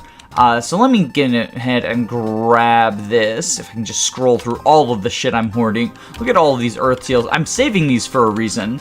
But we're going to go ahead and instantly promote her. And, oh, I didn't even talk about her personal skill. She has Savior, which is phenomenal as a personal skill. Just because, hey, I'm a flyer with Savior. Let me just help rescue Storch to the objective. Like, that's definitely going to be a thing that she does during the various escape and seize maps that I'm not one-turning. We have a unit review to go over today, and this is Mango. Mango is not quite a pre-promote. She's another one of those joins at 15 and is kind of pre-promote, but you have to spend a seal on her units. And I think she's alright. I think she's okay filler. I've used her in basically every playthrough that I've done because of the way that the growth rates are in Vision Quest and how they're very coin flippy. You know, they tend to be around the 45-55%. For the stats that the unit is considered good in. Inevitably, one of the people who you train is going to end up not working out. And Mango's just a fine filler for the rest of Act 2, and then maybe the beginning of Act 4 if you have, if you have a unit that just didn't work out and she replaces them. She is statistically quite similar to what you would expect from Gunner.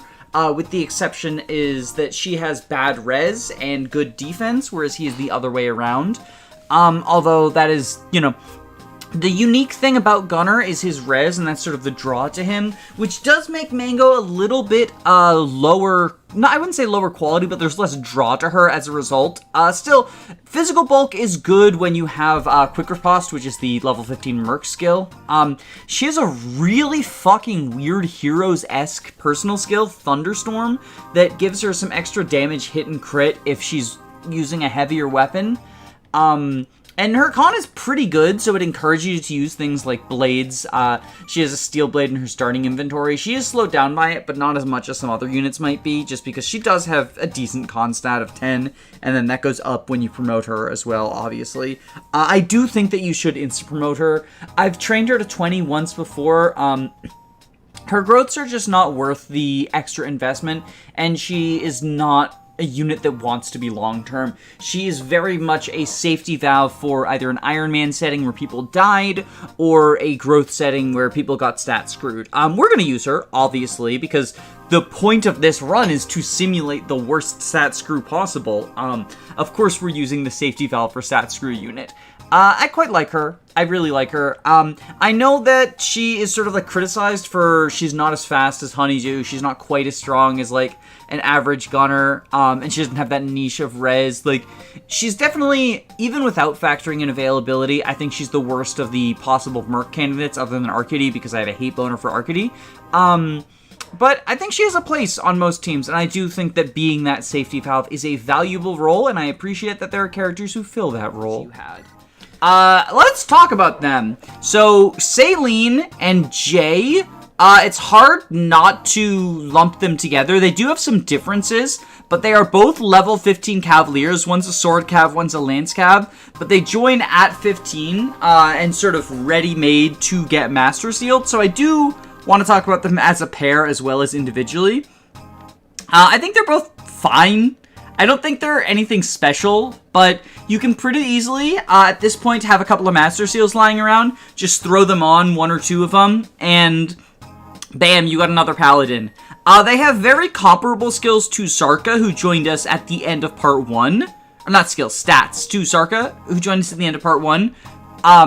Saline is the strong one with a little bit less speed, and Jay is the fast one with a little bit less strength. In general, I think that makes Saline just a little bit better, because I don't think, especially on hard mode, either of them are going to be doubling a bunch of enemies anyway. 14 speed, or rather 17 speed, is just not enough at this point to double anything but the slowest enemies on hard mode. On normal, you can get away with it, especially when you consider Paladin promotion bonuses, but I would still rather hit hard all the time than hit soft and sometimes double. I think that's generally going to be dealing more damage in a game like Vision Quest. It's just the high strength. unless you're a very specifically, like, very fast unit, you know, someone like Osan or Naya can get away with trading some strength for speed because they're nearly always doubling. And then with Naya and Brahil, you get the crit as well. But because of this, I do prefer Saline. I'm not huge on either of them. They both have skills that are not great. Jay has Nihil, which, again, I don't know that many use cases for, other than, like, I know the final boss, I guess. I don't really think of, like, the boss's skills being super relevant in Vision Quest. I would much rather have something that I can leverage on the player side. Meanwhile, Saline has Wrath, which is a really weird skill on a paladin, because it doesn't stack, like, it's only 20%, and it doesn't stack with anything else other than a killer weapon. So it's just weird to put Wrath on a unit who doesn't have another way of building crit. Like, I like Wrath on Nazar, because it's Wrath plus the Berserker bonus, plus the potential for crit, but with Jay, it's just, like, I guess supports. I guess you can build supports with her in order to build crit, but she comes so late that you're going to take a couple of maps to even build supports to that point anyway. So it's mostly just an extra 20 crit on top of the crit that you get from killer weapons. And I'm just not super impressed with that as a personal skill. I want more from my personal skills, I guess, is what I'm saying. Still, I like her better because I like her stat spread better.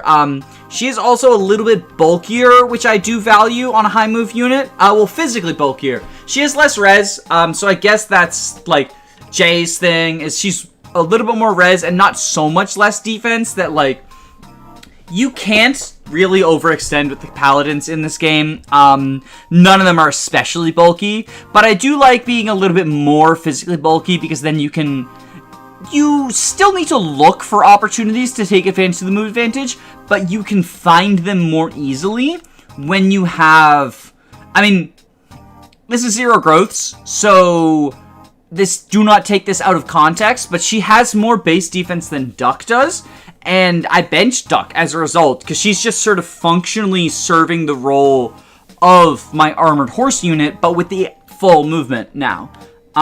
Which is a shame, because I was having so much fun with Duck, like, unironically, but, yeah, I tend to like Saline a little bit more than Jay. I do think that if you're going to use them, it tends to be much like Mango, just like a filler for a few chapters until you get part 4. Once you get to part 4, the part 1 and 2 army and then the part 3 army merge together, so you take the best units from each of them, and I find it unlikely that Jay and Saline are ever going to be the best units from this army. Well, outside of a zero growth context, obviously. But yeah, they're nice filler for a couple of chapters. They're just in this weird situation where they join so late in part 2, and then you leave them behind for a long time, and they just sort of get forgotten in the shuffle. Still, what is this? The chivalry thing that gives the extra when foes at full HP? It's very nice to have. I appreciate this as well, and having it on both of them is quite nice. I can't say as many positive things about Mahayan. He does have chivalry as well, which is, like, nice. This is sort of the chivalry squad, which I guess makes sense, because story-wise, they're being lent by from Lari to sort of study under Titus, which is then leads into weird stuff in part 4, where, like, they stay with you even though Lari doesn't. I don't fully know how you would explain that. Maybe they have talk combos if you deploy them, which I don't.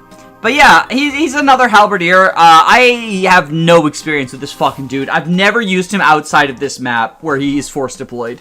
I used Jay and Saline until the end of part 2 in basically every playthrough, because they're just nice filler. There's usually a couple of units you want replaced. I've never used Mahanan after this. He seems pretty mid, and I don't mean that as, like, a huge insult. 18 speed before promotion bonuses is nothing to scoff at. His bulk is not great. Like, it's worse than both of the paladins, and he doesn't have the high move also. But 18 speed, he's going to be doubling some stuff. On hard mode, less stuff, but he's going to be doubling some stuff. Like, and that's before promotion. Once you promote him, he gets even more than that. He'll hit some doubling thresholds. He'll get the crit bonus if I ever get him to level 5, which I don't think I will. And he's an earth support, which is nice. Earth granting void. helps with a unit who wants to frontline. I don't think Mahanian necessarily wants to frontline because of his weak defense stat. But I guess with the high speed, you could theoretically do like a dodge tanky thing. And he does have camaraderie to recover as well. Yeah, I don't have too much to say about him. He seems fine. Like, he more than the other two really feels like this unit exists purely for the Iron Man, right? Like, if you wanted to train a soldier, you would have trained either Bosco or Zoya, who are both just significantly better. And probably would be higher leveled if you made them your training project by now. And if you didn't want to train a soldier, if you don't have soldier bias, then I don't think Mahanian is going to change your mind especially. He does have the option to recruit Vagas, which is the other berserker, or the other recruitable unit on this map. But you can also do that with Storch, so like, even though Mahanian is force deployed, Storch can also recruit Vagas. Weirdly, Titus cannot, which is interesting because Vagas is abandoning an evil ex-noble, and so part of it comes down to, like, the noble politicking stuff, but I guess Storch being the common man, maybe Titus wouldn't make sense now that I think about it, like him not liking the noble that he's abandoning. I was supposed to talk about Mahanian, but I mostly talked about Vagas. So let's talk about Vagas. This unit, so in my first playthrough, he died, and I was like, he doesn't seem great, I'm not resetting for him. And I maintain that, like, he looks somewhat mid. Slow burn is not great. Those defensive stats are horrible. Like, he cannot take a fucking hit. 49 HP is quite good, though. His offenses are incredible. 22 strength and 16 speed, and then on hard mode bonuses, if he's on hard mode, he gets hard mode bonuses because he's a red unit. It is incredibly cracked. He becomes very much a glass cannon. I think that because of the weird availability with, again, he shows up here only a couple of chapters before part 4, I have not used him long term. However, looking at his stats, looking at the enemies in those maps and stuff, I do think that he would be an incredibly potent glass cannon. Now, how good that role is really depends, because part 4 has a lot of enemy spamming maps, has a lot of maps where it is difficult to not face some units on enemy face, has a lot of maps where glass cannon is not the most valuable role out there. However, he's a damn good glass cannon. And I say glass cannon, he does have 50 HP. So it's not like he's dying in 1 round of combat, probably not even dying in 2 rounds of combat, but he's taking a lot of damage due to his low defenses, and that damage that he takes is not, like, he's taking a lot of damage, and that damage is not getting healed as easily unless you have a very high magic staffer take their turn off to heal him. I guess he can elixir as well, but the high HP, low defense thing, like, it's the Largo problem, where you get chunked for a bunch, and it is hard to heal up to full, and you will just die quite quickly if you don't manage it. Unlike Largo, though, I do think Vagas has a use. I see this guy as being absolutely serviceable, in particular on hard mode, which is weird, because you would think that, like, you know, I guess hard mode bonuses do make a difference, but generally if a unit is not great on normal, they end up looking worse on hard. I don't think he's not great on normal, but I think he's, like, only decent on normal. I think his stocks go up on hard due to the fact that hard mode bonuses elevate his already insane strength and speed. And he's 1 level away from the crit bonus as well, which, with his strength stat, nothing is surviving a crit. This guy is, just glass cannon, but good. I think he's quite good. I think he's probably quite good on hard mode. Just the biggest problem is those defenses. And slow burn is, like, not a great class skill, especially for someone who really cannot afford to miss. Like, his skill's not bad. 16 skill is not bad. Like, the skill stat, I mean, is not bad. But this skill is bad. Like, this is a very bad skill. Because maps don't last 15 turns. Especially in Part 4. Maps should not be lasting long enough for him to get up to 15. Heck, the maps with turn limits can't last 15 turns. Like, there's some survive maps. There's some escort maps and stuff. And those maps quite literally cannot last 15 turns, which is tragic for him. Tragic for him.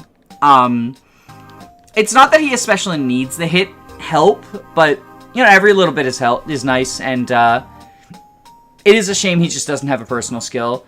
I don't make a too big deal out of it. Like, I don't think it is I don't think it kills him, and I don't think that he, there's not too many skills I can think of that would, like, really improve him. Maybe, like, Wrath or something. Yeah, give him Wrath. Give Slowburn to Saline. But yeah. Okay. Along the way, though, we got 2 new units to review for our unit review. This is Male. Male is quite good. These stats might not look super impressive, but combined with Troubadour promotion bonuses, Troubadour to Valkyrie promotion bonuses, they're quite serviceable. She's decently fast. She's not the fastest. She'll have a decent magic stat. In fact, she'll have a high enough magic stat to warp more than the minimum 5 tiles as long as we give her an energy ring, which is phenomenal. This is our first 6-tile warper.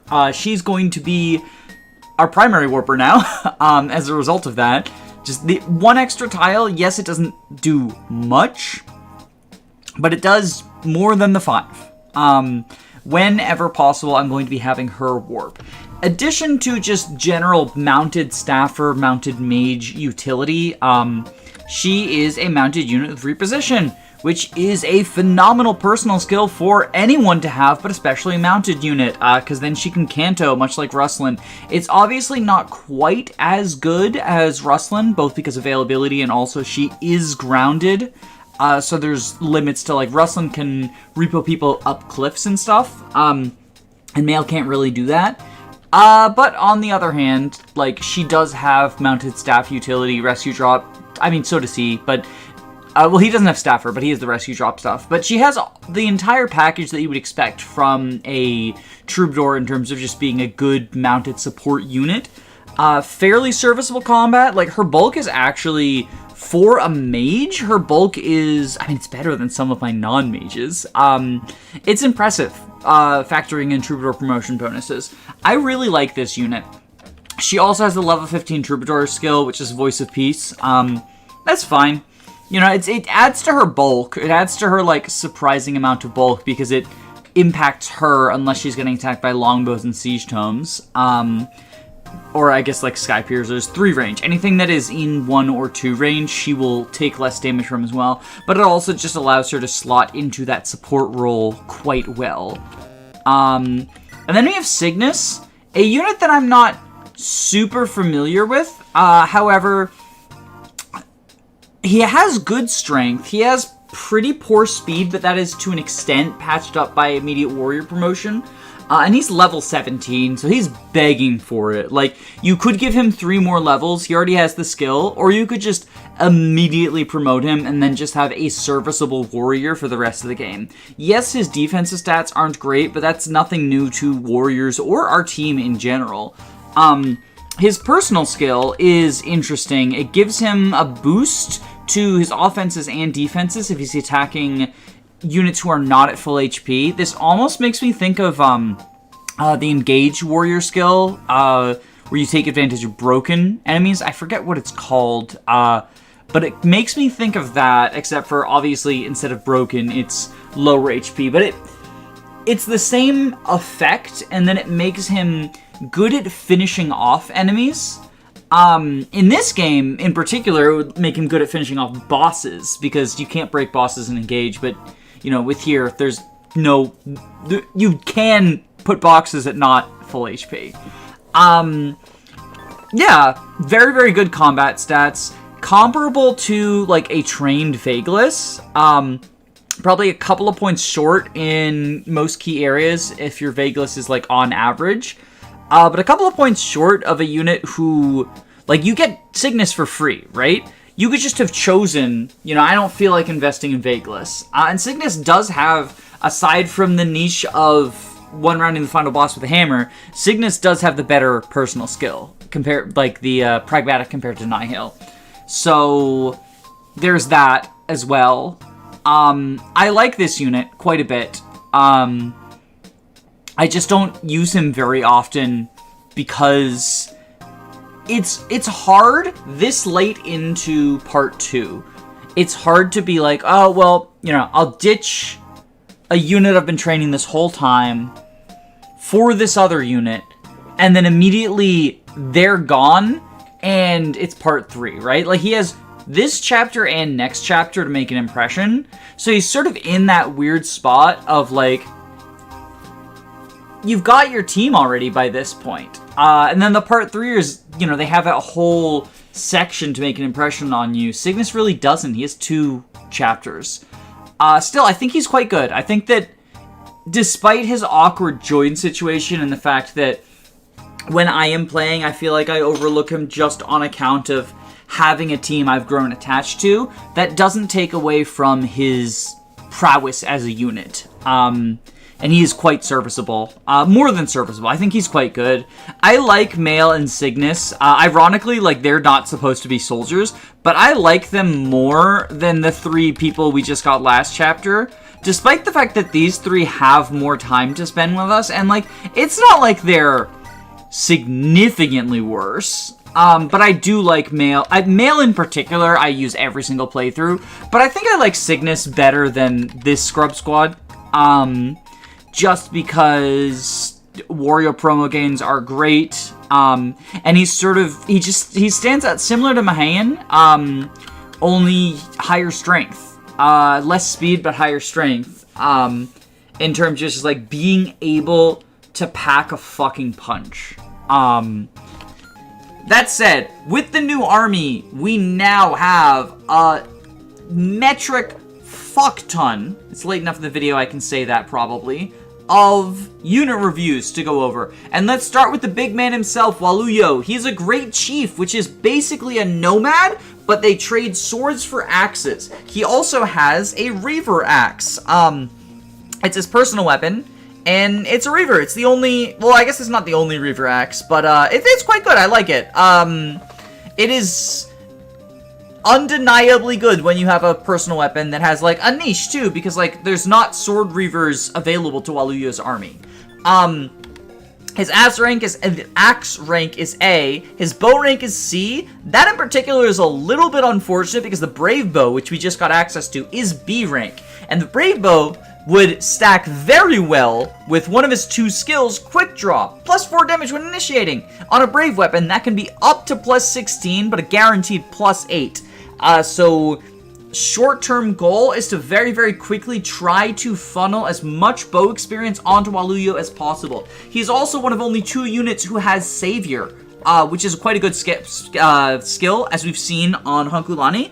It's a little bit less good on a mounted horse unit than it is on a mounted flyer unit, but he's still a mount. Savior is still good. And he has a good aid. He has 14 aid. That's a good aid. He has 2 leadership stars, which helps with other units' hit rates all throughout the map, which is quite good. And his stat spread is quite good. I definitely slept on this unit for a little bit. I'll be the first to admit, but Darting Blow or Quick Draw or whatever you call it, the plus 4 when you get access to Braves is very good. As well as just solid stats across the board. He struggles to double a couple of things in part 4, in particular on hard mode, but I think in general, he is one of the better units in the game. Especially if you count availability the word that I do, whereas I count it per army, so I don't penalize the part 3 squad for missing part 1 and 2. I understand that that's not how everyone evaluates availability. I just personally view them as, like, Waluyo's army, he's fully available for Waluyo's army, and there's no need to penalize him based on the game structure not allowing anyone to be fully available, right? I understand not everyone agrees, and that's fine. Unit evaluation is weird. I like Waluyo. I know of at least one person who proposed that he's best unit in the game, and I don't think it's a crazy proposal. I think he's quite good, and while I personally do not have him as the best unit in the game, I can absolutely see it. I think he's quite good. He's definitely an S tier. Speaking of S tiers, Dancer! Michael! He's a bard! He has a couple of Dancer rings. Boost Avoid, boost Crit. There's one that boosts Strength you can get later. There's one that boosts Defense you can get later. But mostly, he's a Dancer. He dances. Dancing is quite good. He has Acrobat, which is a very good skill for a Dancer. It means he's not slowed down by things like Forest and whatnot. I think that's nice. The Dancer spiel is Dancer's good. I do think that almost every Dancer in the series is overrated. I will say that. I do think that almost every Dancer in the series is overrated. Because there becomes a very difficult discussion of how much credit do you give the Dancer and how much credit do you give the unit being danced. And that is often subjective, and it often varies from game to game, too. Like, if dancing multiple units on different turns is a super big deal, I think the Dancer gets more credit for that. But if there's one unit in particular who's getting danced every single turn, that no one else would be able to do things if they were getting danced instead, I think you mostly give credit to the unit being danced. But that's a conversation for another time. Dancers are still top tier, always use them. The idea of them being overrated is not to say don't use them. I simply think that they are sometimes given credit for what other units are doing. But they enable a lot of flexibility in terms of giving units extra movement, giving units more turns. In particular, for warps, you can have the same person warp twice in the same turn if you need to. There's a lot that gets enabled by dancing. Even if you only need them to take one action, if the action is far enough away that they can't reach on their own, a dance can extend their movement range. Like, there's just a lot going on. He also gets Special Dance at 15. So another short-term goal is to get him to 15, get Special Dance. Stat boosts are good. Who do we talk about next? Here's Surya. I'm decently high on Surya. I like him. I have been talking with some people in my Discord about him, and it's very possible that I'm overrating him. Simply because... So he has good strength. He doesn't have great strength, but he has good strength. 16. He has not great speed. Honestly, 13. He struggles with that. And his personal skill is Vantage. He gets the crit bonus at promoted 5, which is a long way away, especially if you want to get the pirate skill, which I don't remember what it is, the brigand pirate skill. Is it Wrath? I think it's Wrath. No, it's I don't remember. But it is yeah, he's pretty far away from getting the crit bonus. The big thing about him is you have the Killer Axe available, you get a Halberd, you have decent-ish combat stats, and you have full availability. I like him better than the later join people in Part 3 because he has time to actually make contributions and grow. And while they're better at base than him, and as such will probably be better in this playthrough than him, by the time that they show up, if you've been feeding him, he's probably at least on par with them, potentially better. Yeah, I like Surya. I don't think he's anything, like, super special to write home about. He's just a third option for a Berserker, and he can potentially end up being your, if you want a strong, hard-hitty, critty Berserker, he can be that. He's probably not the best candidate for the first Master Seal in this route, which does definitely hurt him because he really wants to get that crit bonus to sort of like get online, and I think if you're giving him the Master Seal to get him the crit bonus faster, that is favoritism that he doesn't especially justify. A unit of his caliber just doesn't really justify that over some of what the other units offer, such as, you know, getting an extra weapon type, getting access to staves, getting extra movement on a mounted unit, which is unfortunate for him. Vantage is a interesting skill for a berserker, but I ultimately don't think it works out super well for him. He has a fat HP pool, so he can have Vantage active while more safe. Like, one of the downsides of Vantage is having to be at low HP to do it. But he can have it active while he's, like, at relatively high HP. But ultimately, I think he's fine. I like him better than some of the late joins, but I do think that if you want to use him long-term, you're giving him favoritism that perhaps he doesn't necessarily earn. But he does have that good combat for a couple of maps. Bulan!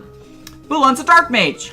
She's Dentalome, or Demicel, rather, which is nice. I've never really made use of it, personally, because I find that I position her not often with male allies that need to get, combat. Like, I've positioned her around Michael before, but, Michael getting to -2 damage is not huge. Well, I guess it is if he would die from it, but he shouldn't be seeing enemy attacks anyway.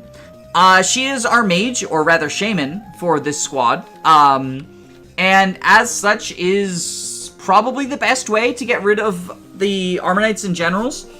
The fact she has a dancer to enable killing multiple Armor Knights and Generals per turn is very nice for her, especially because she can struggle with speed. She is often struggling to double, not the Armor Knights, honestly, although she gets weighed down by Nosferatu. But she struggles to double medium speed enemies. She gets doubled by fast ones and even some medium speeds. And her bulk is not exactly stellar, like 6 defense, 31 HP. She's off to a bad start. If you want her to be a Nos tank, she can, but she needs some favoritism. She needs some experience, and there's people competing for that. Now, as opposed to with Surya, where I don't necessarily think a unit of his caliber demands it, a unit of Bulan's caliber potentially does. If you do give her that first Master Seal, you have a second Staffer, it can make a couple of the maps early on in Part 3 easier. It also significantly increases her bulk, and allows her to Nos tank more effectively. And as a Nos tank, she can be a bulky threat to be reckoned with. She's probably not doubling anything, but she is recovering the HP in general that people are dealing her. Now, you need to be careful, because she will get doubled by faster enemies, even after promotion. You know, it offsets a little bit of the weight, because she gets con bonus, she gets speed bonus, but it is still something you need to be somewhat careful of. Thankfully, there is a tool to help her not get doubled, and that is Spur Speed on Anissa. Anissa is quite good. Better than her stats would lead you to believe. There's a few reasons for this. The first is that she has B-rank bows, which doesn't sound huge, but her inventory is 2 very good B-rank bows. Sky Piercer is 2-3 range. Hit rate's not great, but it's 10 might. Hitting from 3 range is always going to be good. Uncountered, like, she's able to attack mages uncountered. She's able to position in such a way to deal damage to people that others couldn't reach, or she couldn't reach otherwise. It's very nice. And then the Brave Bow is obviously good because it's a 12 might Brave weapon. She also can deal effective damage to Wyverns, and there's a Wyvern boss in this map, and quite a few Wyverns in the next map. Not bosses, but they're threatening. And she's good at killing them all. It is a little bit awkward using her early on, because you do have these 2 very strong bows. And the only other bow your army has, initially, is the Killer Bow in Waluyu's inventory. And you want to leave that on him, in my experience at least, because you want to train his bow rank for Brave Bow. So every round of combat she's doing is using valuable bows that other bow users would make better use of because they have better stats, but she's the only one able to use initially. I do think that her combat flops when Waluyo gets B-bows. Once Waluyo hits B-bows, suddenly, she no longer has that incredibly good niche of exclusive access to Sky Piercer and Brave Bow, because that is a lot of what carries her combat. Because those weapons are incredibly good. Thankfully, Spur Speed is an extraordinarily good skill for Part 3, specifically. And that is because oftentimes, Part 3 enemies are statted in such a way that the +3 attack speed makes a huge difference in terms of whether your units are doubling, and also in terms of whether units are getting doubled in some cases. I mentioned this with Bulan in that she wants to Nos tank, but oftentimes, if facing faster enemies, she will get doubled, and it is hard to Nos tank when you are taking a second hit after you recover your HP. Anissa can change that by standing next to her and spurring speed. It does require specific positioning because Anissa is an archer and therefore will not be able to counter people, so you want to have someone at sort of like the edge of the range and spur them, or spur on player face, in order to allow doubling, or allow not getting doubled if you're facing retaliation on player phase. But I think that spur speed is really big, and positioning Anissa in such a way that she can spur the appropriate unit's speed is a big deal even in vanilla Part 3, but I think will be even more important here in Zero Growths, because I can't get Speed Bless, because my units will not be as fast as perhaps they're expected to be. I like Spur Speed. I think that it is less good in Part 4. And that's because the maps are no longer designed with a very specific cast in mind. One of the nice things about Part 3 is how tight the map design is, because Pandan knows every single resource you have. For the most part, you know, who you use the Master Seal on is up for grabs, but for the most part, Pandan knows every single resource you have on every map and can design them to be challenges that will be overcome by those resources. And in particular, the speed tiers are very tight to the point where Spur Speed helps. However, speed being a tier-based stat means that +3 speed is often not changing the doubling outcome of combats unless your speeds are close enough for it to be impactful. And oftentimes in Part 4, it's just not gonna be relevant, and she basically doesn't have a personal skill, and she's in a class that's not super great, like Sniper, Archer Sniper is not the best class, and she just sort of, and she doesn't have great stats either, like she doesn't even do the Ljos thing of like just phenomenal stats for the join time. Yeah, it's just unfortunate, but she's great in Part 3. I really like her in Part 3. Speaking of brave weapons, Kusuma is here. She's similarly just not impressive stat-wise to Anissa. But she benefits from, well, she benefits from her skills and her, weapons. So she has swap. A lot of what I said about Marlin applies. You know, Kanto swap is always going to be okay, but it's not Kanto Repo. It's not as good as Repo. Swap is like an personal skill, and I think in particular, because this is a game where infantry units get shove, swap feels like replicating shove on a horse unit. I think that's my takeaway with swap, is like in a game where everyone gets shoved for free, or every infantry gets shoved for free, swap goes down in value because you can get a one move skill, and it doesn't take your personal skill. Now, she has swap Kanto, which is nice. So she can do swap Kanto to a specific spot, and she has higher move than most infantry. It's 7 and 8, respectively, when promoted. But I do think that the importance of a swap bot is overstated. I think swap is a very unimpactful skill. It's especially bad on Ljos because he can already shove as well, but I think it's an unimpactful skill. What's not unimpactful is Rapier and Brave Sword, which we get this map. She has B swords, which means she can use both of them. We don't get other sword units unless we promote Kier, who is a unit who joins later in this map. And he'll get sea swords. He can use the rapier, but he can't use the brave sword. So Kusuma, much like Anissa, really lives and dies on the strength of these weapons. Rapier is very good. It's an effective weapon against armor and cavalry. It is another way of dealing with knights. So if you don't just want Bulon, then you do that. And then brave sword, it's a brave weapon. Like, what more do I need to say? I talked about this with Anissa. She's very similar to just mounted Anissa. Her stats are, again, pretty middling. I'm not high on this unit, TBH, but brave sword is good.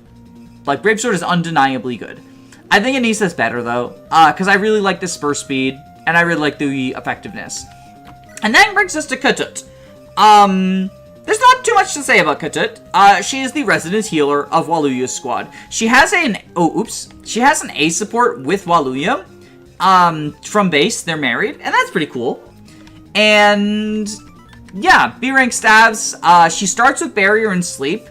I think it's cool that she doesn't start with a healing staff. She's sort of like positioned to be an offensive staffer. However, you get a heal on like turn 1 by killing a nearby enemy. Or a mend rather on turn 1 by killing a nearby enemy. It's not a huge deal. I will say about Katut is the lack of access to a prep shop means that it is harder to staff spam with her. You really have to be more conservative around your healing resources in part 3, and decide, like, is this really a heal that I need to do? Or can I vulnerary? Or what do I do? Because you only have mend initially, and then you get a heal eventually, but, like, and you get some more healing staves, but you have a very limited pool of heals, and I think that hurts Katut. Because oftentimes what ends up happening with staffers, right, is when you have the ability to buy heal staffs, you just sort of go like, oh yeah, and, you know, I'll heal this unit up, and maybe they'll never take a hit again, but like, I get some experience on my healer, which is nice, gets them closer to promotion, or rather for her, a skill, and maybe later on, 3 turns later, they can take a hit that, I didn't know they would need to take yet. But with Katut, you really have to think like, okay, do I staff here? Or do I not? Because, like, if I staff, it's one of my limited pool of staffs. And I do think that oftentimes the answer is to staff, but it is always worth considering, like, is this unit never going to take damage the rest of this map? And if that's the case, you probably don't staff here. And I think as a result, she feels worse as a healer than other healers. That was a lot let's talk about Kier, because this 12 skill ass motherfucker with the 50 hit hand axe, is certainly someone you could red burn for. I like him. I like him. I opened up with that insult. I like him. He is bulky. 43 HP, 16 defense, very bulky. 2 resistance, which might concern anyone who noticed that I put him in range of that mage. But trust me, he's got this. He's got this. I've written the numbers. He's fine, even if the armor attacks him. He is very similarly stated to Hollis, honestly. High attack, high defense, high HP, but obviously he's in a different army, so he's not competing with other bulky units. He's the first bulky unit you get in Waluyu's army, and while you do get a couple other bulky units, I think that he is quite solid as just sort of a frontline tank. I think that being able to enemy phase in a game where not many units can is beneficial because it gets him to gain some more experience. He's able to see more rounds of combat, grow a little faster, snowball slightly. Yeah, I like him. I like him. He's a role player in Part 3. If you choose to use him in Part 4, he has spur defense, which helps with a lot of Part 4 maps have 2-tile or 3-tile wide choke points, and he can sort of help with that, standing alongside other bulky units and boosting their bulk with spur defense. And he gets a personal 1-2 range armor effective axe at the end of his paralog, which is quite nice. It also has some crit on it. I really like it as a weapon. I've used it for warp skip boss kills in hard mode growths, and I'm hoping to try and replicate some amount of that in normal mode 0%. So we'll see how viable that is. If not, there's like backup. I could use someone else as the boss killer there, but I really like him doing that because I think it's cool that, like, using a character's personal weapon is always fun. They're not idiots. Let's talk about the 2 new units we got. Kajan. Kajan is a Lance Cavalier. These stats are okay. this is a mounted unit. We actually get quite a few mounted units in Waluya's army, but it's always nice to be on a horse. He's going to get the chivalry thingy that all of our scrub squad in the other army got. Yeah, okay, weapon ranks. Upon promotion, he can use rapiers if we choose to promote him. But the biggest deal, he has Charm, the Fitzpatrick personal ability, and this time it'll actually work because he's a blue unit. So that's pretty based. He also joined with a lesbium. Stina is an Axe Cavalier, so much like Duck, she's the more defensively oriented version of Cavalier. She won't gain extra move on level up, which is unfortunate, but she's moderately bulky. Similarly to Duck versus Hollis, Stina versus Kier, we find that Kier trades, the 1 point of movement that Stina has for a little bit more bulk, and a little bit more strength. Like, he's more combat oriented, but Stina strikes back with having reposition. Now, I've talked about reposition on Nail and Rustlin, but I really, really value movement skills. I think they are quite useful, even if you are not trying to one turn. Obviously, you know, in the end of 2 and 2E, we took advantage of reposition in order to better one turn. But even in like slower maps, like the Fitzpatrick one, we used reposition quite a bit. And I think that sort of evens the playing field. Like, Spur Defense is a good personal skill too, but I like Repo better. I think Repo is like... Repo on a Kanto unit is just a very, very good tool. It's 2 tiles of movement, so it's more than shove. So everything I said about swap, when talking about like how swap is less valuable in a game where all infantry have shove, so swap being just 1 point of movement is kind of a waste of a personal skill. Repo's 2 points of movement from a single unit, so I absolutely do not think it's a worse personal skill. So yeah, that's them. I don't think Stina's combat is terrible either, I want to say. Like, she's better combat than Kajan, which is funny. Like, better combat, arguably better skill. Kajan's, like, skill is you know, it's useful in its own way. To our new unit, Onderdonk, who I'm going to talk about before we start the map.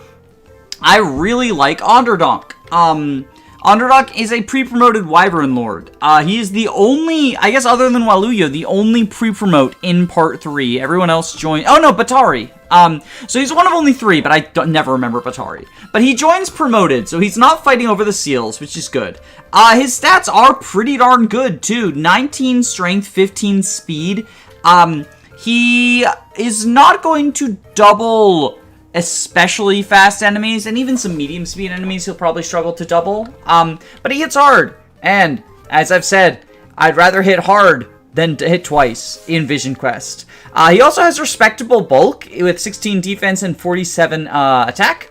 He's never going to get beyond these stats, unfortunately, without the use of boosters. Maybe there's a reason I've been saving all the boosters, but it's still good enough for him.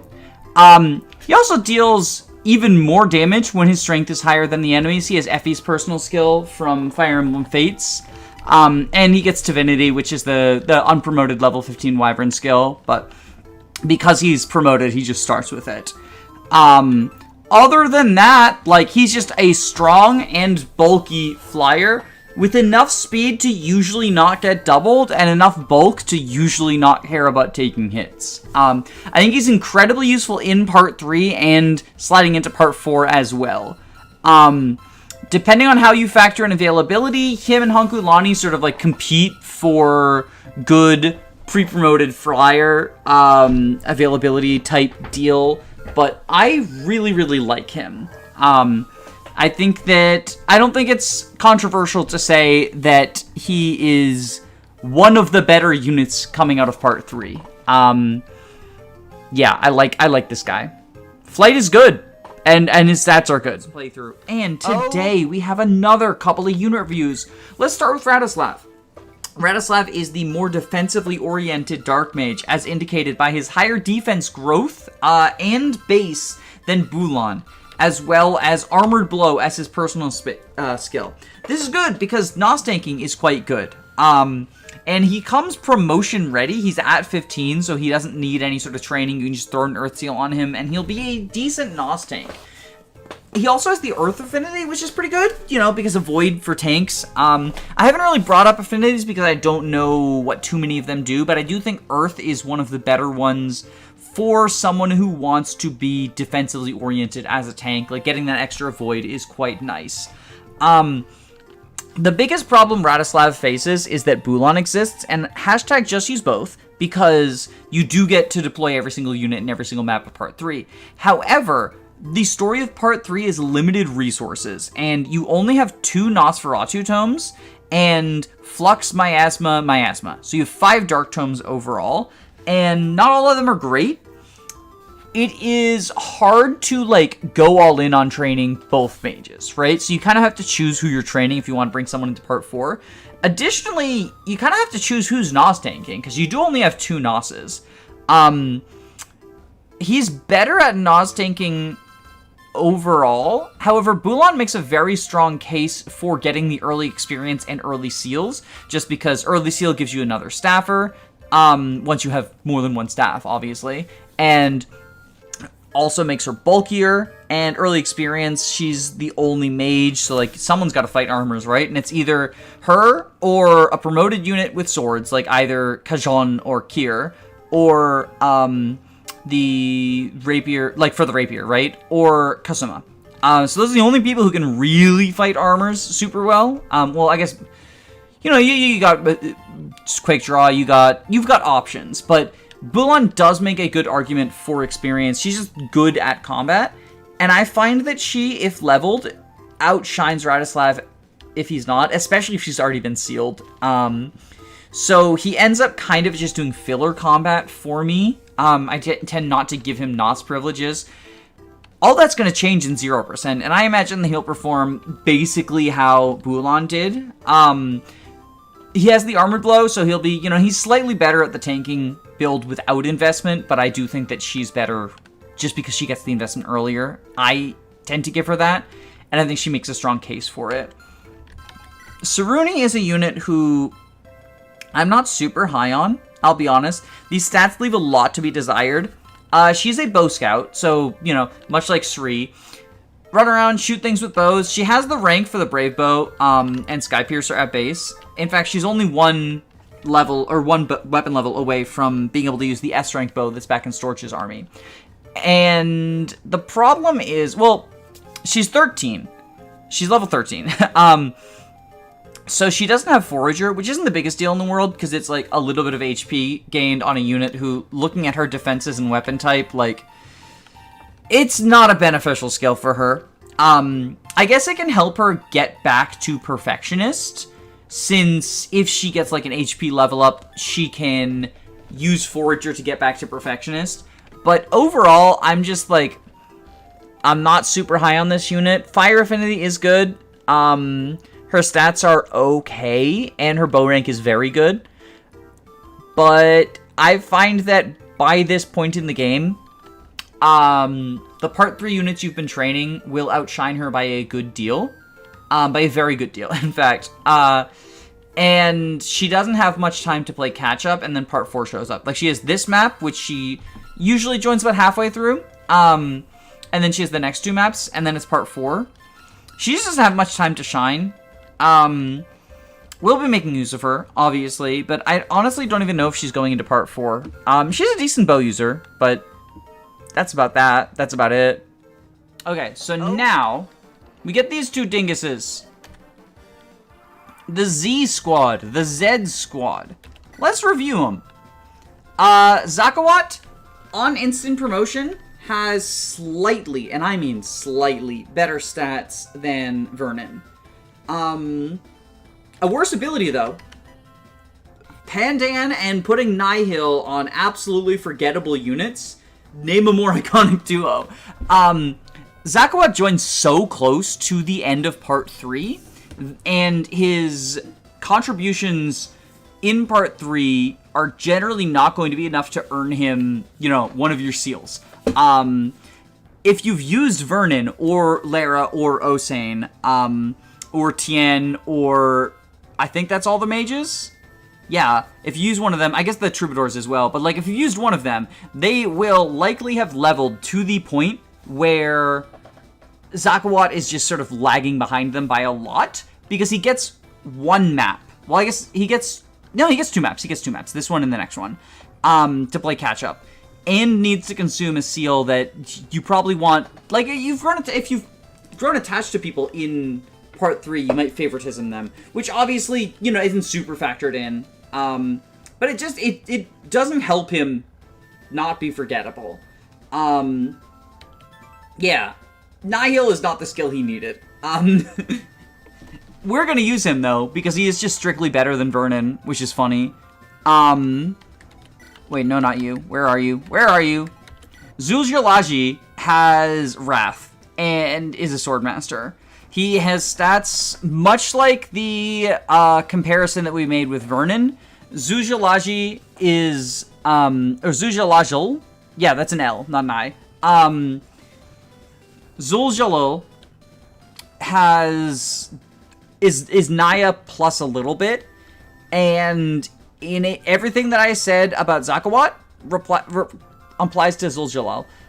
If you really like Wrath stuff, right, you do have the option to make him sort of like the Wrath crit with the crit bonus when you promote him, similar to Nazar. Swords are a pretty good weapon type in Vision Quest, I think, just because, hit. It's less important to not have access to 1-2 range. Yes, they have less might.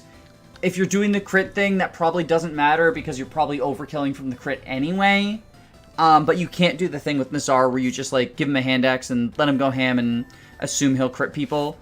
Because Zul'Jalal, he's using the magical swords at that point, and they're a limited resource. Still, not in the worst place. We'll probably use him. He's just forgettable. He starts with Wudao, which is pretty cool. But yeah, these units are not super memorable. I think so. This is the ultimate who of all time. Batari shows up not even in preps, but literally turn 2 player phase of 3 endgame. Sporting stats that are worse than an instant promoted male in basically everything but speed.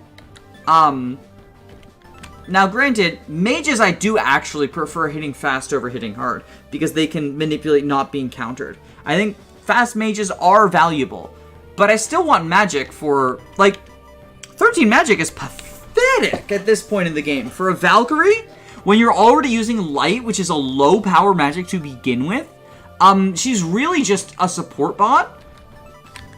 She has Lilith's Poise, which is good. She has Voice of Peace, which is the Troubadour skill, or Valkyrie skill. Troubadour, Valkyrie, whatever you want to call it.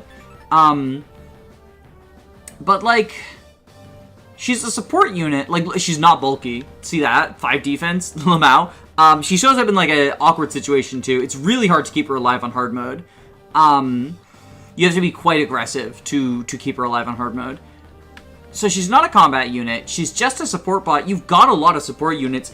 And Part 4, I'm not high on a lot of the Part 4 new units. But the 2 that I am are magical units. And so she's competing with them. She's competing with the mages you've raised.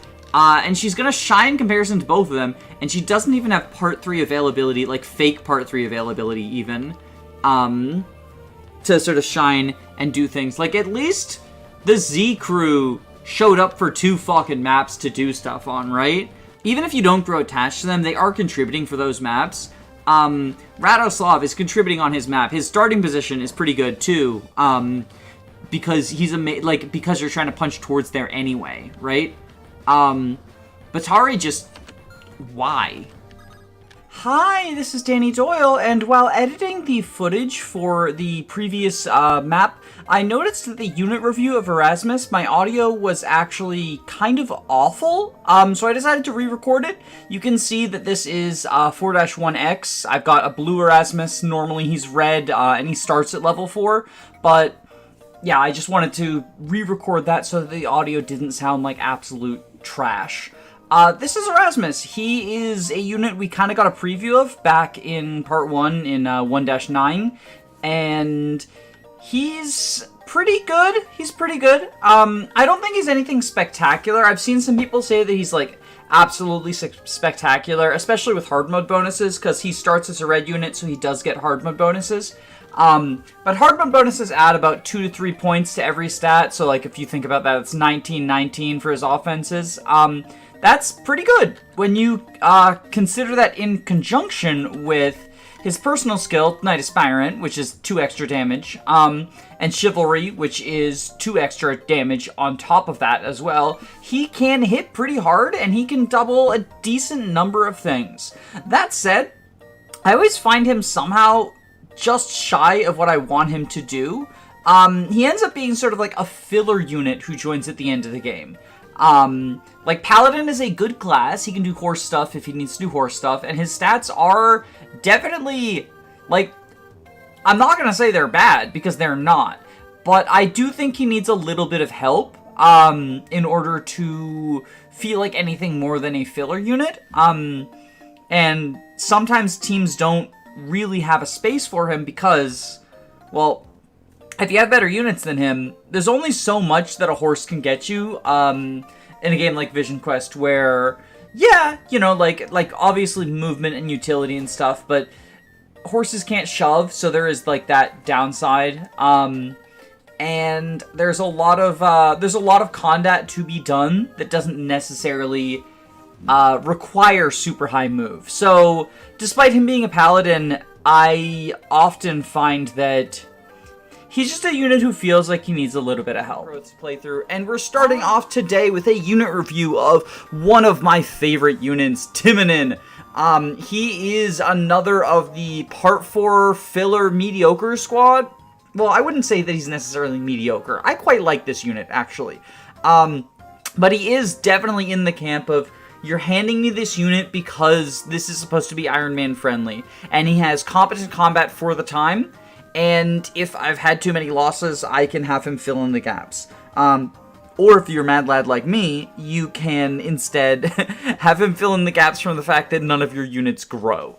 I would say that many of the units at the end of Part 2 and Part 3 also fall into that, you know, like Zul'Jalal, Zakawat, Cygnus, those sorts of people. They're not Part 4 filler squad exclusively, but they are definitely, like, we've shown up just to do stuff. And with that in mind, I think Timonin is probably the best of them. Potentially second best, depending on how high you are on Anwin. I wouldn't consider Cassius to be part of the, like, filler units. I think he's just very good. The big advantage that Timonin has is he has a leadership star.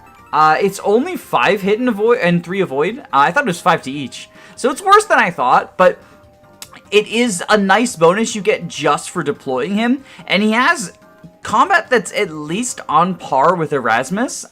Using Erasmus's skills, you can potentially damage stack more, and Erasmus does have more movement. Timonin has the extra crit. I'm not super high on the crit in this game because it is only 15, but it is definitely something worth noting. But yeah, I really, really like Timonin. Worst case scenario, he's a leadership star and a reposition bot, but I think that his combat, even outside of 0% growths, is good enough that you're never really going to regret deploying him. And obviously in 0% growths, he's a very welcome reprieve from the units that we've been using that really have not been holding up. Like, if 4-1X was any indication, I am squeezing way too much out of my units that just don't have that much to give, and I think Timonin does have quite a lot to give. Also, he's gay, so he gets bonus points for that. This might be, you know, little known fact, being gay actually makes you better at being a Fire Emblem unit, so, you know, bonus points for that. 3 and probably a contentious unit review. I think Sigrid is the worst unit in the game. Mind you, this does not mean she's not fun. This does not mean she's not usable. She's a very well-designed and cool and fun unit. So before any Sigrid fans get up in arms, I don't think that it's bad to use her. Her enjoyment is the reward she brings. However, in terms of being able to clear maps more effectively, she doesn't offer you anything. She's a level 5 monk who joins in the endgame. That's right, this is an Est unit. However, unlike the Ests in traditional Fire Emblem games, Sigrid is actually, like, an actual growth unit. Oftentimes, Ests in Fire Emblem games don't have very high growth totals in comparison to the rest of the cast. Like, maybe they'll be slightly higher. Sigrid is significantly higher. Additionally, her personal skill is Paragon, so she can actually get trained, like, fairly quickly. I think almost every kill on this map gets her a full level for just generic enemies. And that's good because she needs it to actually keep up and be able to, like, do any sort of work.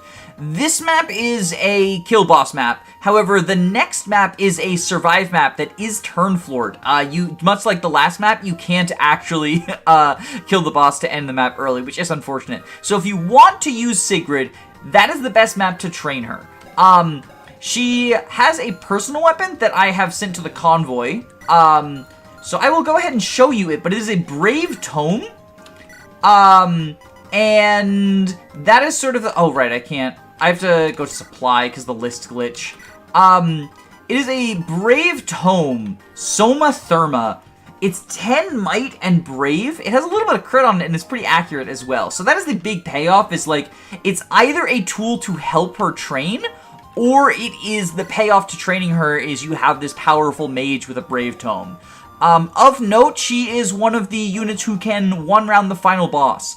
You do need to cap her magic in order to do that, but she's probably the easiest one to set up. The strategy is you train her to level 10 with Paragon, insta-promote her, and then in the Stat Booster Secret Shop in the second to last map, you purchase a bunch of energy rings and boost her magic to cap her magic. And so in that way, like, that is sort of the copium in terms of, oh, well, she's not that bad because you don't have to train her.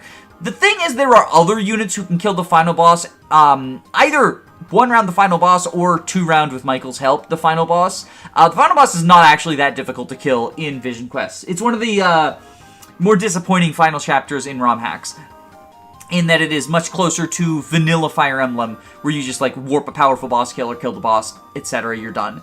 But Sigrid is a character who can pretty easily one-round the final boss, and that is very cool. It's a fun reward for your payoff.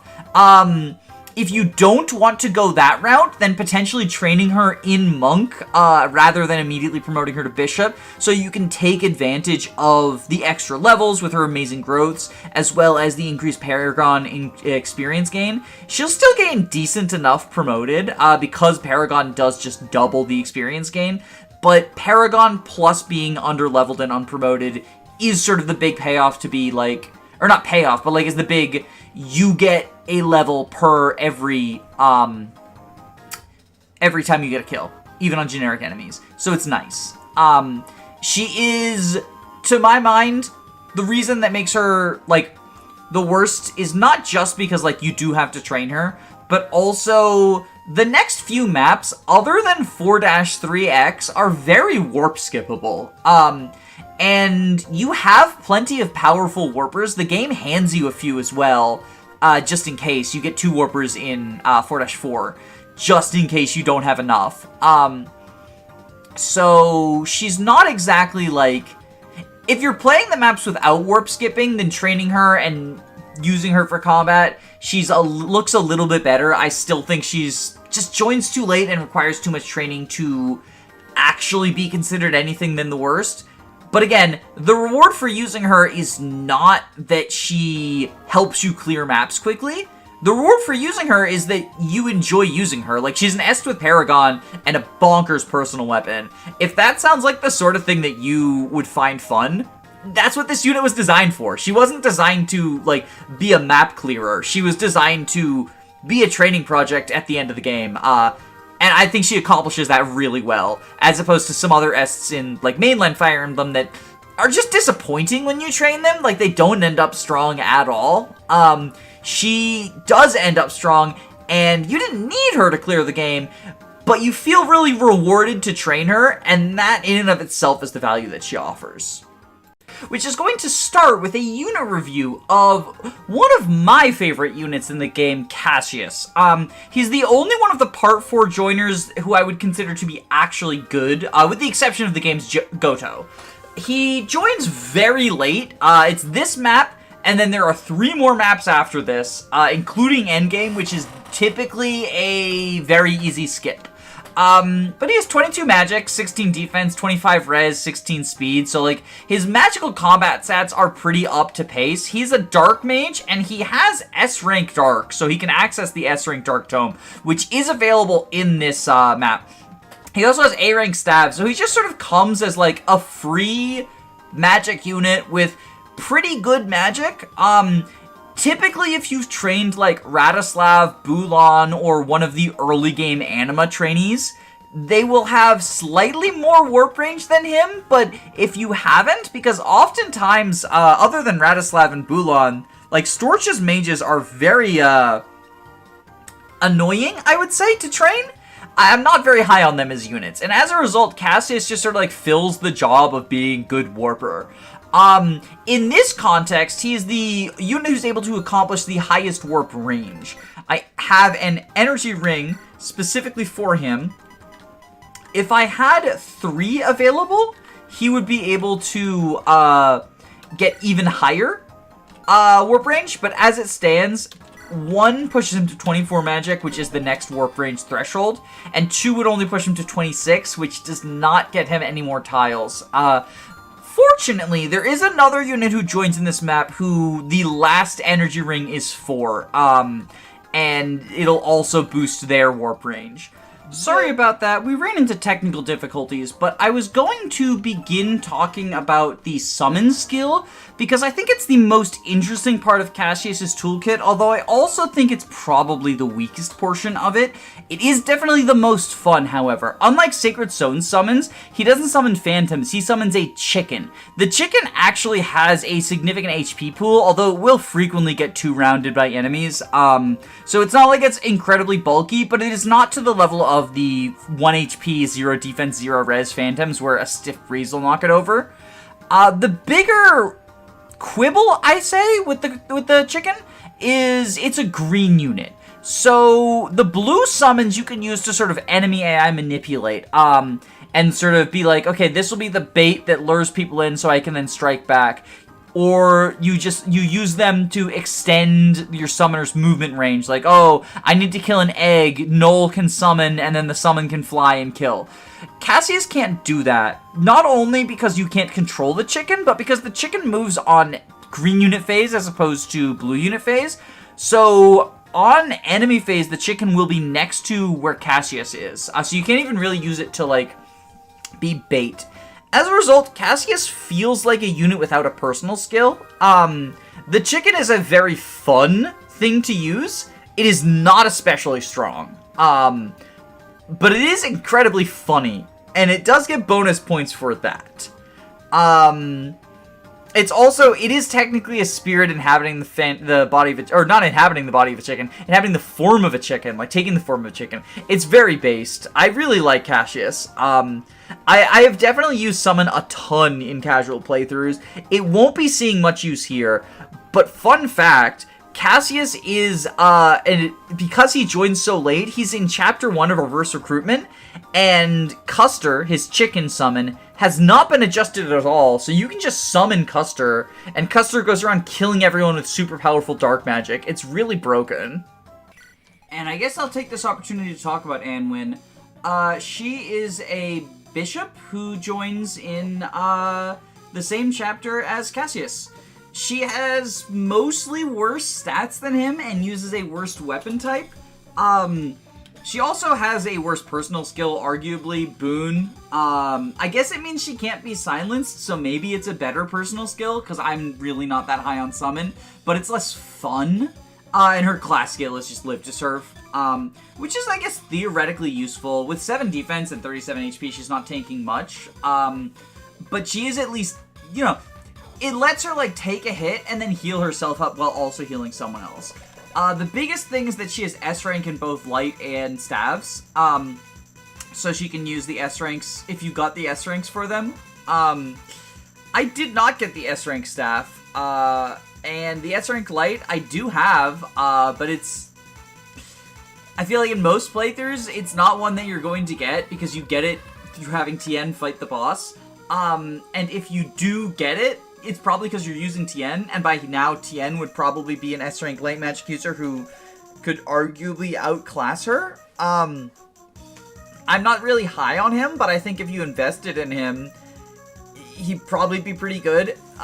She's fast and has decently high magic. For our purposes, she's going to be the second best movement staff user, because with a single energy ring, she gets 22 magic, and so she hits that 21 threshold. In hard mode, oh no, she doesn't get hard mode bonuses, so yeah, she just has 20 magic no matter what. It's a little unfortunate that we do have to spend an energy ring on her. It feels like it's, you know, half, it's got like half of what it should, because it only gives 1 point, like, she only needs 1 point of magic to get the one extra point of rope range. So I kind of wish I could split the energy ring in half, but I can't, so... Yeah, I don't really have too much else to say about her. She joins incredibly late, and in the same map as another magic user who outclasses her, but if you are finding yourself short on magic users, either because it's an Iron Man or because you didn't train any of the early game mages, because a lot of them are pretty middling, she's fine filler. I used her in most of my playthroughs. I'm not a fan of light magic, TBH, just because, you know, light magic and GBA.exe, but she can still do stuff.exe. We didn't get her this map, but I'll talk about Susanna, because she's going to be available for the next one, and the reason we had Erasmus fight her was because she's quite good and quite worth recruiting. These are very impressive stats. She is one of the two Gotos of the game. Both of them joined in the second to last map. Susanna joins if you complete the sort of Erasmus side objective that I did with warping him. And the other one will join by default, only she's not available from the start of the map. So we'll talk about her on that one. But here we're going to talk about Susanna. She's a hero. She's probably the, like... She'll probably be your strongest hero by this point in the game. I don't think any of the other heroes are particularly great. With the exception of maybe Honeydew might outstat her. But she's nearly capped everything. So it's very unlikely. And what she brings to the table in addition to those cap stats is a leadership star, which, you know, we always appreciate. Just by being deployed, you are adding to our reliability. And puissance. She has a almost capped strength stat, so there's going to be a lot of instances where puissance is active. She also has swift riposte, but all heroes get that. The big thing is she's just strong and fight lot enemies. Like, fight lot of enemies because she's strong. Strong girl fight.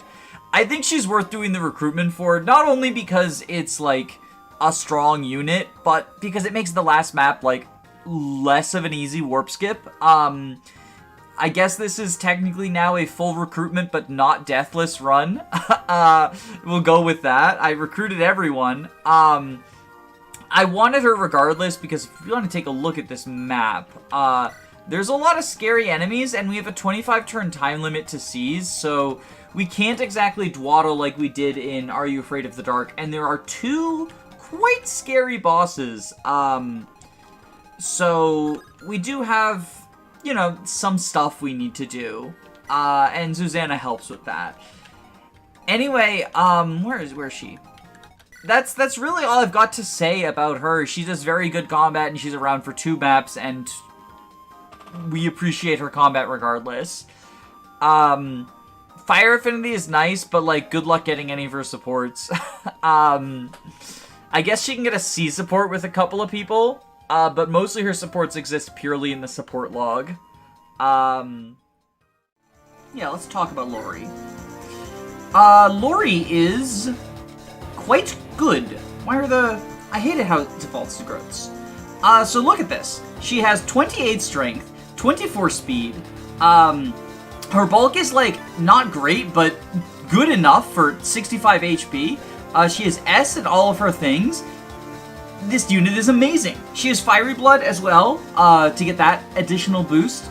And her personal skill is Inspiration. So even if you don't care at all about her combat, and you should, she's giving extra damage and extra hit to all of your units.